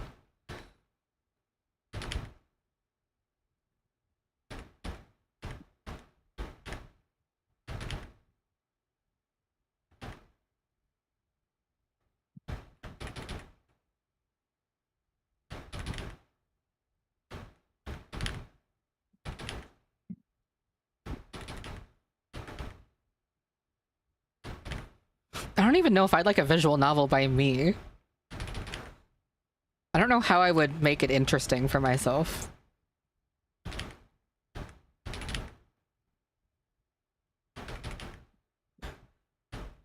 The way I tell stories are in like weird formats. Because my main focus is actually music and not entirely storytelling, even though that is a huge part of it. Music is always first. So the way I tell stories tends to be in really weird formats, which I like. I think it's cool. Your mic is picking up your table sounds, I think. Yeah, it is. But also, there's a little bumping sound in this game as well whenever you place something, so. But what it is picking up is definitely my typing. My keyboard or whatever. Yeah.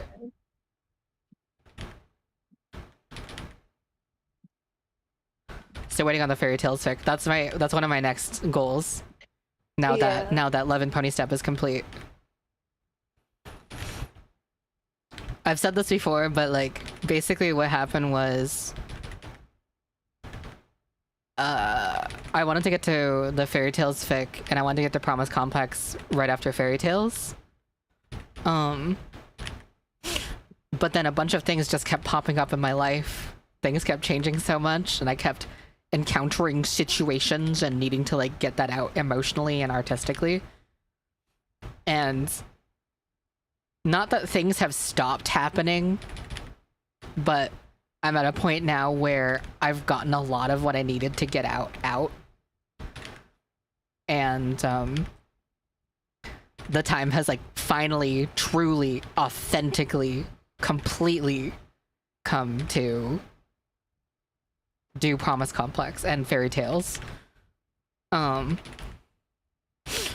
This will be like really important because I've been holding off on doing a lot of the projects I want to do until Promise Complex is wrapped up, until Saturn's arc is finally complete.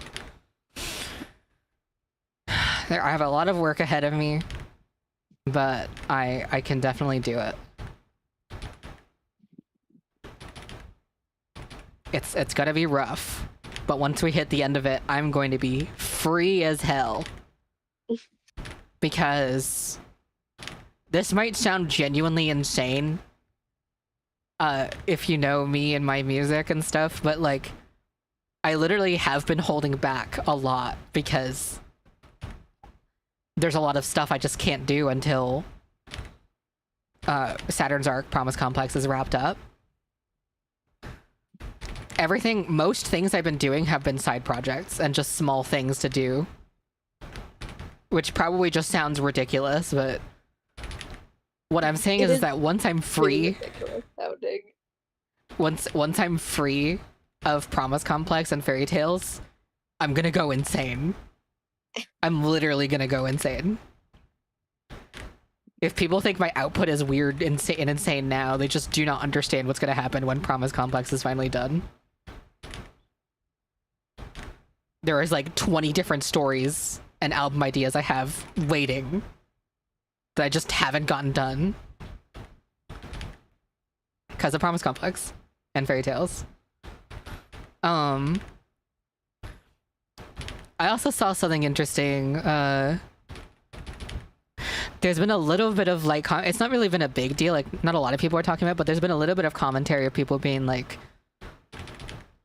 oh, is this like the de-ponification of Vylet Pony? And it isn't really about like it not being pony music, because like my music's like probably always gonna be pony or furry adjacent in some way. I just prefer that. It's good for my brain. So it's not, I don't think they were trying to say that. I think the point was people have been saying like, oh, like there really hasn't been a lot of like fan music since Cutie Marks. Cutie Marks was sort of like the last like fan album. And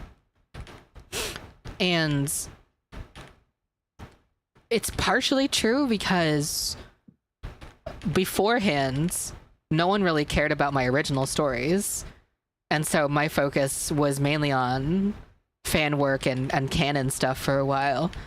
And then starting after Cutie Marks, especially with Fish Whisperer, suddenly everyone was actually paying attention to my original stories and my original characters and stuff. And so I've been having a lot of fun with the freedom to make like stuff about whatever I want to now, and people will actually pay attention to it. And moving forward, my main focus is going to be on original characters and original stories and stuff like that, like Carousel and Monarch and Girls for Wizards. That will be my main focus moving forward. However, I still love the hell out of My Little Pony, first and foremost.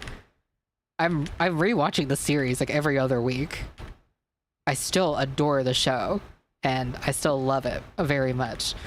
And I don't think people realize that even though I am going to be focusing more on my original characters, most of the backlog stuff I've been planning has all been like canon stuff, actually. I had, this might sound surprising, but if you think about it, it's true. I've never made a Vinyl and Octavia album, even though it seems like I would be the prime candidate to be someone who would do that, but I just haven't. And I had a Vinyl and Octavia album idea in the notebooks. Will it happen? Not sure, but that's one of them. Another one I had was an Applejack album, a country album. Will that happen? No idea, but it's in the notebook. You know, like I have a lot of these just sitting around in my notes.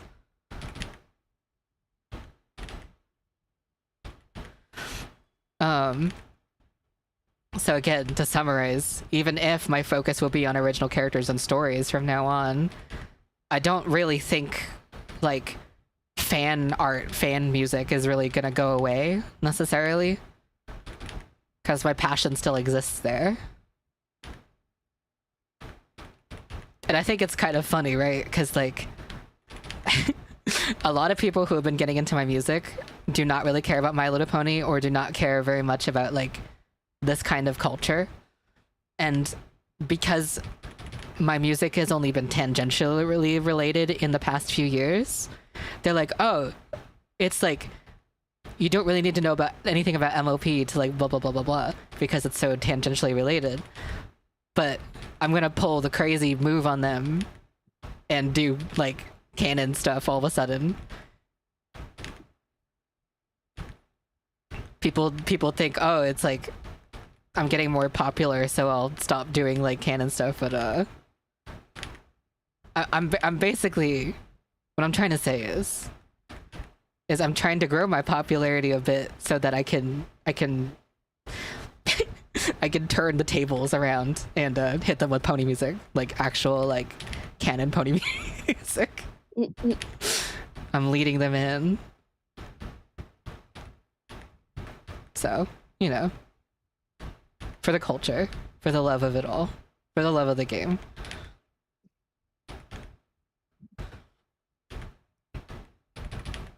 I also had a mod and bubbles project, like an EP idea. A lot of that actually got turned into Love and Pony Step. The opening track to the album of Love and Pony Step is one of the songs from that idea.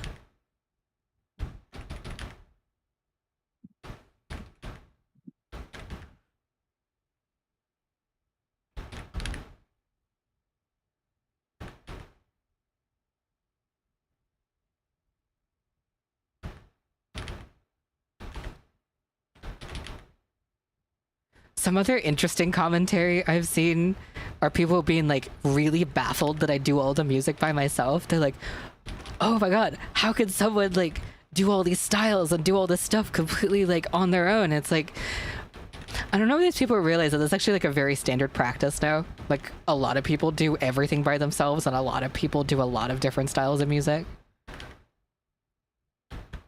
Jane Remover is a great example, and also a really big inspiration to me.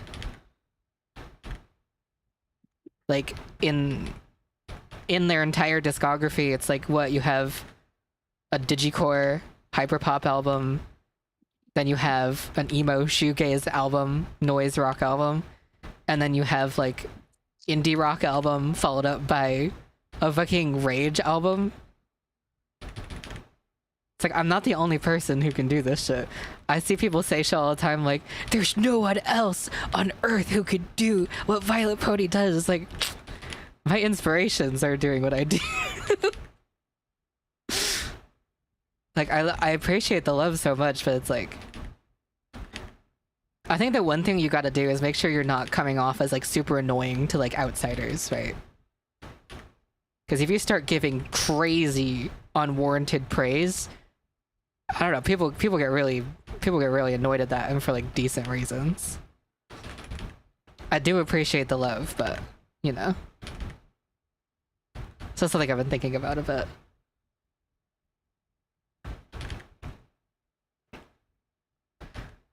I think that too much unconsidered praise can do similar harm to too much unconsidered, like, resentment. If you're talking over the art, we were having this conversation with Fluffy actually, but if at any point you're like talking over the art one way or another, that's not a good thing necessarily. Yeah, and it is also tough because like people get really excited and passionate about this stuff, so it's hard to blame them for wanting to like be so vocal about it, but you know. Here's the scary thing.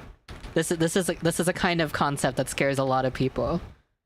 But it's not one way or the other.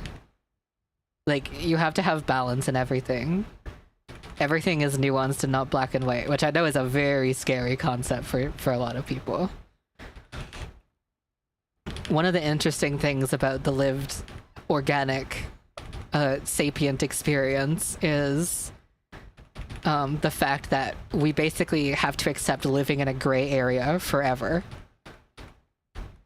There's almost nothing that you can treat without nuance with full authenticity. Which is tough. Especially when it feels like you're being threatened all the time. Because there's a lot of threatening shit going on all day, everywhere. And as tough as that is, you know, it is always true. Nothing is like black and white.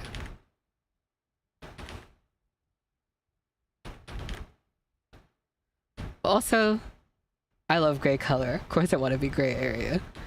Well, not only is the gray area what we live in, but also it's a really good Little Sims album. But also, gray means clouds, clouds mean rain, rain means life, and that's good. That's a good thing. We like rain. But not too much. 'Cause nuance.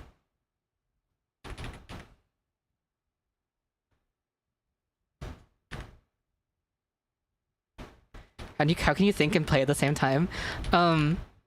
I don't know, this game comes really naturally to me, which is weird. Because I'm not usually good at games that have mechanics like this, like physics and stuff, but I don't know. A lot of this is very automatic to me. It's like therapeutic.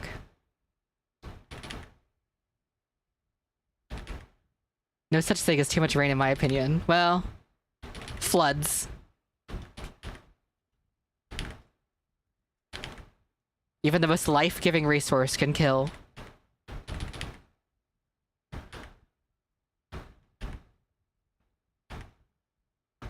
Hold on.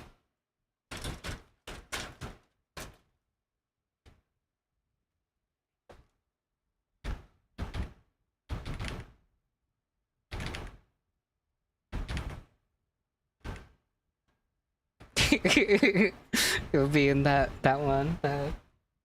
People be saying things so definitively, like, man, I think it depends. Maybe one of the best Tumblr posts in the history of the world.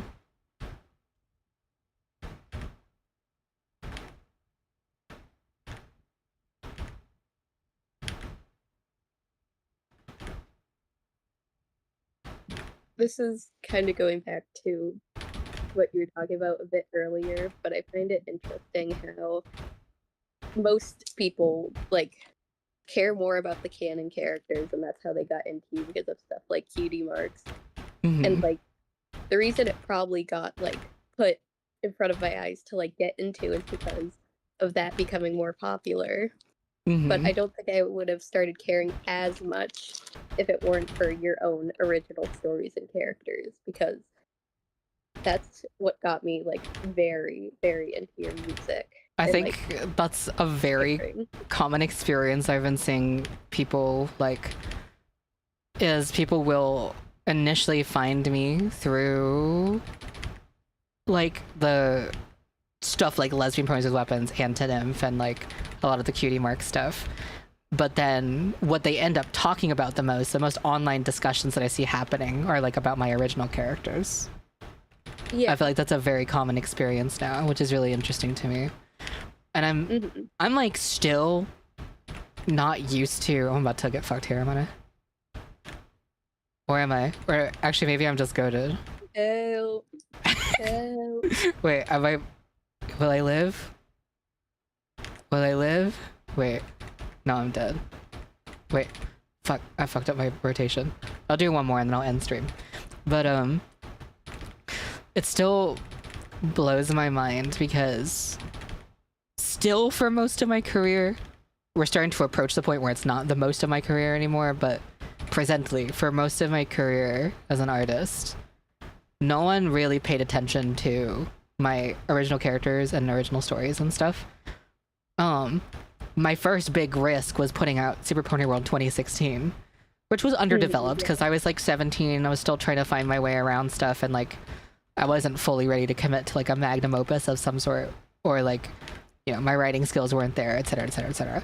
But I took a risk of like trying to do an original story with original characters, and the reception of it musically was like pretty reasonable. Like that got a decent viewership given the metrics that I had at the time, but no one ever talked about the story or the characters or like I did like a lot of ARG stuff and like breadcrumb trails of like giving people opportunities to learn about the lore, and no one was ever interested enough. And in a way that was like disheartening, but in another way it was like I guess I just wasn't ready to do all that yet. Tried again with Mystic Acoustics, and like before, it was like musically received pretty well and got a lot of views for the metrics that I had at the time, especially the Watcher. But as before, no one really talked about the story or anything. And so this was sort of consistent with me experimenting with original characters and storytelling and stuff up until Cutie Marks, where I then did Fish Whisper after Cutie Marks, and suddenly everyone's talking about Canny, everyone's talking about the story. That was weird for me. That was a really weird experience, because we're talking like I put out Super Pony World 2016 in 2016, and Fish Whisper was 2022. It's like it took 6 years for presumably anyone to really care about the stories I was telling. Or if you want to count the fact that I've been releasing music as Vylet Pony since 2012, then really it took 10 years. And so it's still a weird shock to me. I'm not used to it, and I really appreciate it. I actually like get to talk about the stuff I want to, and everyone's like actually on board. And now, Yeah. now once you release Promise Complex, people will care about Saturn. Okay, well, we'll see about that, but That's a stretch. You mean to her. let She's me like, let me figure out okay. how to make Saturn interesting first. Fair. Because that's the At least problem people- is At least people will care more about Spectre, because Spectre's cool as fuck. it's funny because it's kind of true, but the problem with Saturn is that I kind of just made her a character that is just like chosen one type trope, and Yeah. it's hard to separate her from the chosen one trope.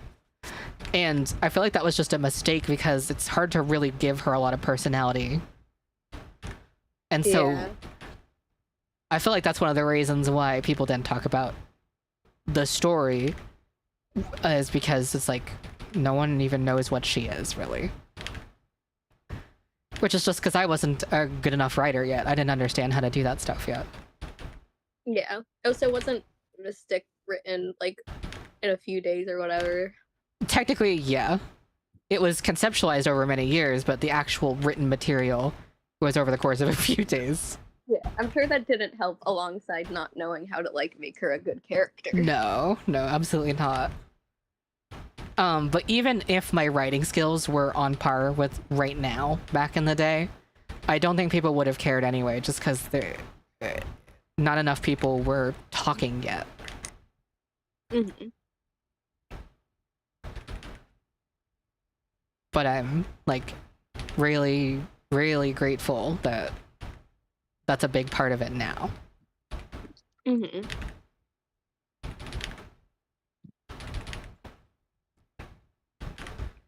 Because the thing is, like, I don't want to really make a movie. I don't want to make a game, but I want to tell stories.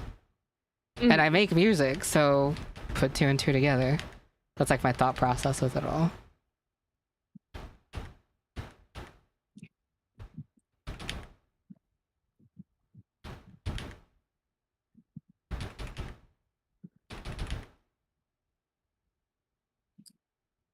Oh, crazy. Crazy brazy.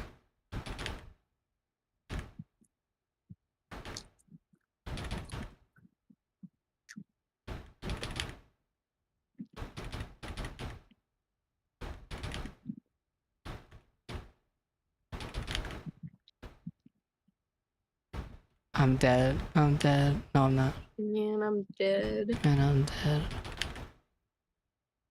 Okay, now I'm dead? No? We're still somehow in this? Now I'm dead, for certain. Okay. Let me read the chat for a minute.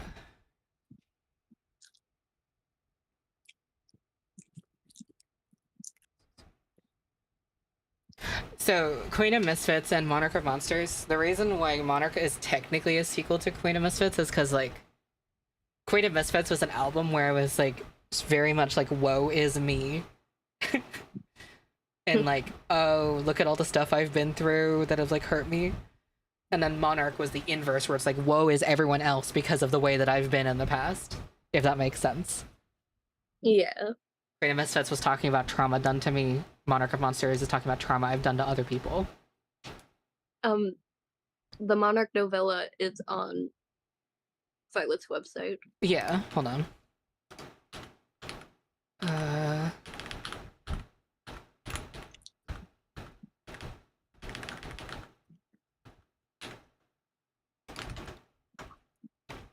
Vylet Pony website, the Vylet Pony wiki The Vylet Pony wiki. is a. I mean, there's also a link to it on there.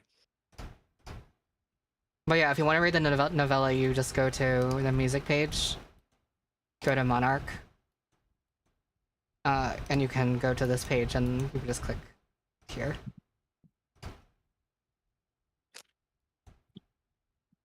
Gemini AI, stop it. But can you imagine the AI trying to summarize Monarch of Monsters? That's scary. Scary concept. That's really scary. And technically, you can download the entire album for free as well from Google Drive.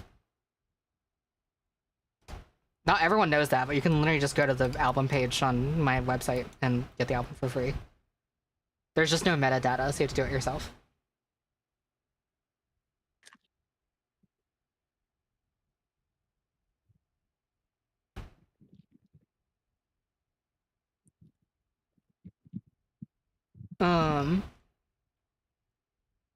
Throwback to Google Translate sludge. Oh my god. Alcohol is the root cause.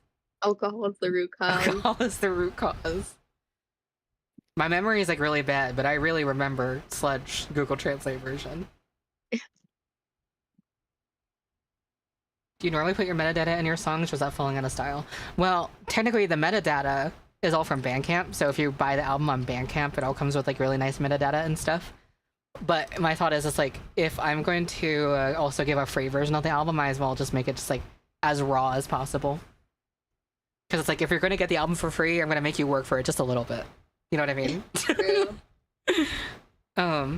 That's how I feel about pirating too. Is like, I won't advertise pirated versions of my music. Like, I'm not going to be like, here's exactly how to pirate my music.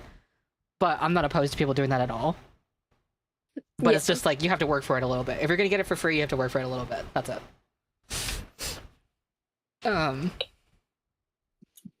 Yeah. That's just how I feel about it. I'm pretty sure that's how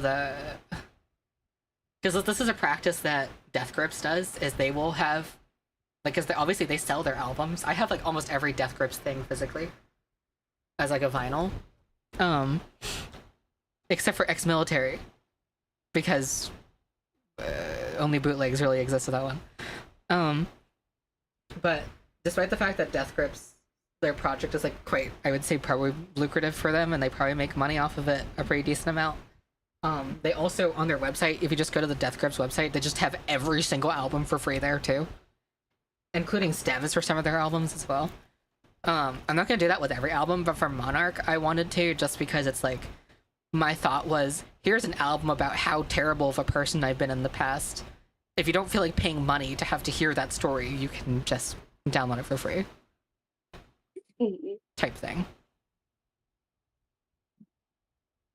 What was the original line for alcohol is the root cause? That's the rivers run red. Yeah. It's really nice.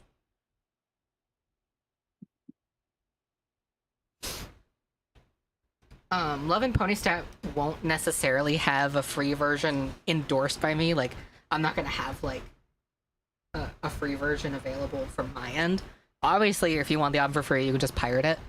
And let me see.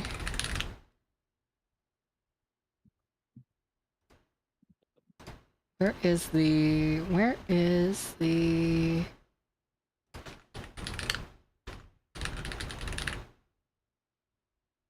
So I was saying that for the pirated version of Love and Pony Step, it should have an alternate cover. I don't know how many people are actually going to do that, but it would like be really awesome if anyone who pirated the album uses the alternative cover. And I was thinking like the alternative cover of Love and Pony Step would be like really silly looking. It'd be like really like, because if you ever were on LimeWire back in the day or any other website and you were downloading music, sometimes the album covers would just be make no fucking sense. They would like be maybe tangentially related to the album, but it wouldn't be like the album cover. And sometimes it would have like advertisements and like shit and like whatever. And so I was like, if there's gonna be if anyone's willing to cooperate, I hope that the pirated version of Love and Pony Step has a different album cover. And here's the cover. Oh, yeah. I wanted it to look like crusty. Oh, that's really beautiful. Crusty, like there's like filters on it. It's so crusty. I think this would be like, for anyone who wonderful. pirates the album, I feel like I would really appreciate if you use this album cover for it. Really fucking gangsterradio.com. Making a pre-made pirated album cover is so funny. I mean, it's fun. It's like so much fun. It's like kind. It's like gentle and kind to do. Again, I'm not gonna put the album in like torrenting spaces or like music sites myself, but for whoever does end up, you know, circulating the album through like piracy, I'm just asking, guys, if you could make this the cover when you're getting the album around, please do. I think that'd be awesome. I'm gonna include this in the download for the album, so that, you know, usually the way it works is, someone will buy the album legally, and then they'll, you know, put it up on sites and stuff. So whoever is going to, like, do that, make this the cover, please. This is an open call to anyone who's, like, doing piracy. Make this the cover. I was thinking at some point I would do, like, a torrenting tutorial, and I would use, like, my music as an example. Because I think right now, especially new gens who are, like, iPad babies, do not know how to use BitTorrent. And that's a problem.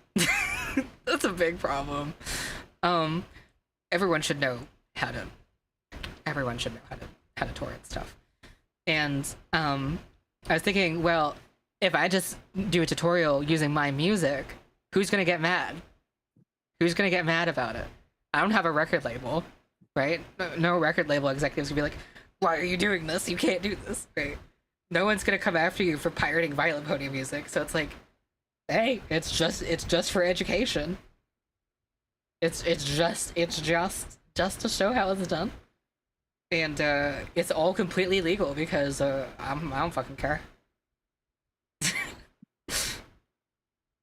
And it's hard to make a video on it because to do it, you sort of would have to show something potentially difficult to show publicly. But it just doesn't matter if it's my own shit. Where's Vid giving us the BitTorrent tutorial? Vid should do it. You're so right. You're so right. You're so right. That's awesome. Also, yeah, all my plugins are legal. But you don't have to do that. Just I make enough money that I can't really justify to companies that I need to, like, torrent stuff from them. But yeah, you know, the internet's getting weirder. The internet's getting harsher and colder and more corporatized. More people are using non-computers to do stuff online and everything. And I think one of the best skills you can have as a computer user right now is understanding how to do this stuff properly. You know, whether it's because you can't afford something, or something needs preservation, you know. The internet is getting really, really, really corporatized. And this is one of the ways you can maintain your freedom as someone using the internet. You know, in an age where people are gatekeeping more shit, in an age where everything is 1,000,000 times more expensive. This is going to be a very important skill. So, I don't know how, why, where, when stuff is going to happen, but I'd like to at least try and help educate people on how to do this stuff a little bit more. And using my own music isn't a problem, because who fucking cares? And again, the age-old adage, if buying something isn't ownership, then pirating it isn't stealing it. In an age where almost every single Nintendo game in its catalog is you can't get legally without spending $3,000, $4,000, $5,000. I don't know. In the age of streaming, here's the thing, right? If you want to rapidly build a database of music for yourself, local files, are you really gonna pay for all that? Like, I've been building up a physical music library for... When did I buy my first CD? What was the first CD I bought? It would have been like 2007. I've been building like a music library for almost 20 years. In the age of Spotify and Apple Music, and you just want to start building a library right away, can't just drop all the money for that shit, man. here's the other thing, a lot of incredible albums you can't even get legally. Back to Death Grips, ex-military. That album is not available anywhere legally because of how just the sheer amount of uncleared samples on that album that got them in trouble. It's just not on platforms. The only way to get ex-military is digitally. You have to get it from like their website. Physically, you mostly just have to buy a bootleg.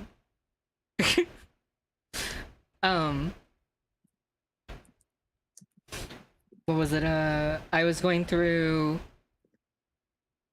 I think it was a Rich Gang mixtape. I don't remember which one it was. So there's a Rich Gang mixtape that I was wanting to get as a local file, and it's not available on any store, so the only way to get it was through archive.com.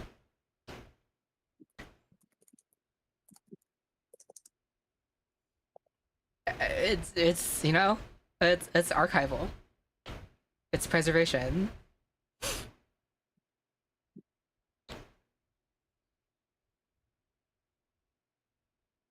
What else? There's a lot. Oh, when I was trying to grab Glenn Branca's The Ascension digitally, I literally couldn't find a legal like version of it for a while. I think it might be back on platforms now, but when I was looking for it, it was taken down everywhere.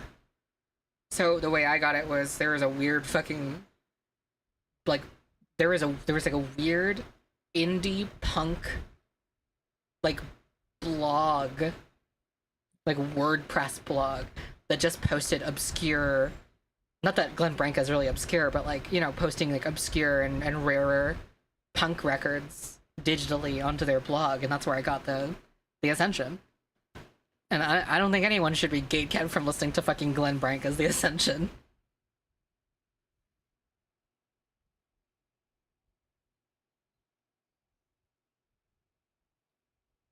So, yeah. And none of this was even torrenting either. Like, this is just normal website usage. I mean, my original copy of Scary Monsters and Nice Sprites, the album that changed everything and made me start music as Vylet Pony, I didn't buy that at first. And that one I did pirate. That one I did do a torrent of. Way back in 2012. And it's like, could you imagine what my life would be like if I didn't do that? If I just was like, oh, I can't buy this, so I guess I won't listen to it. Could you like imagine where everything would be if I just didn't do that?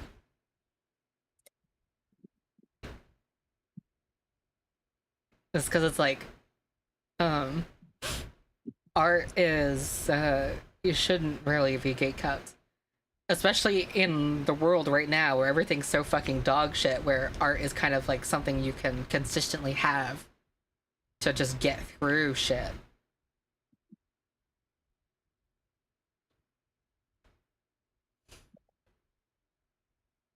I don't post the stems for my songs publicly at the moment, but I'm thinking of maybe doing the quickscope stems pretty soon for fun. Because why not?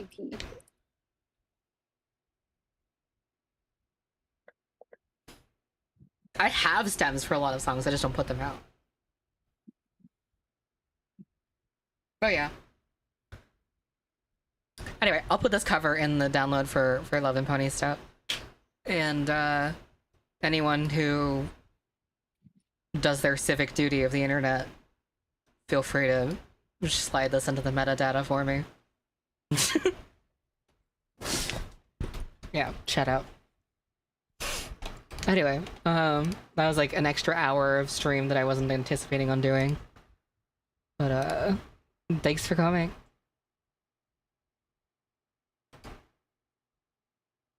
Oh, that's my beasts. That it, my beast, bro.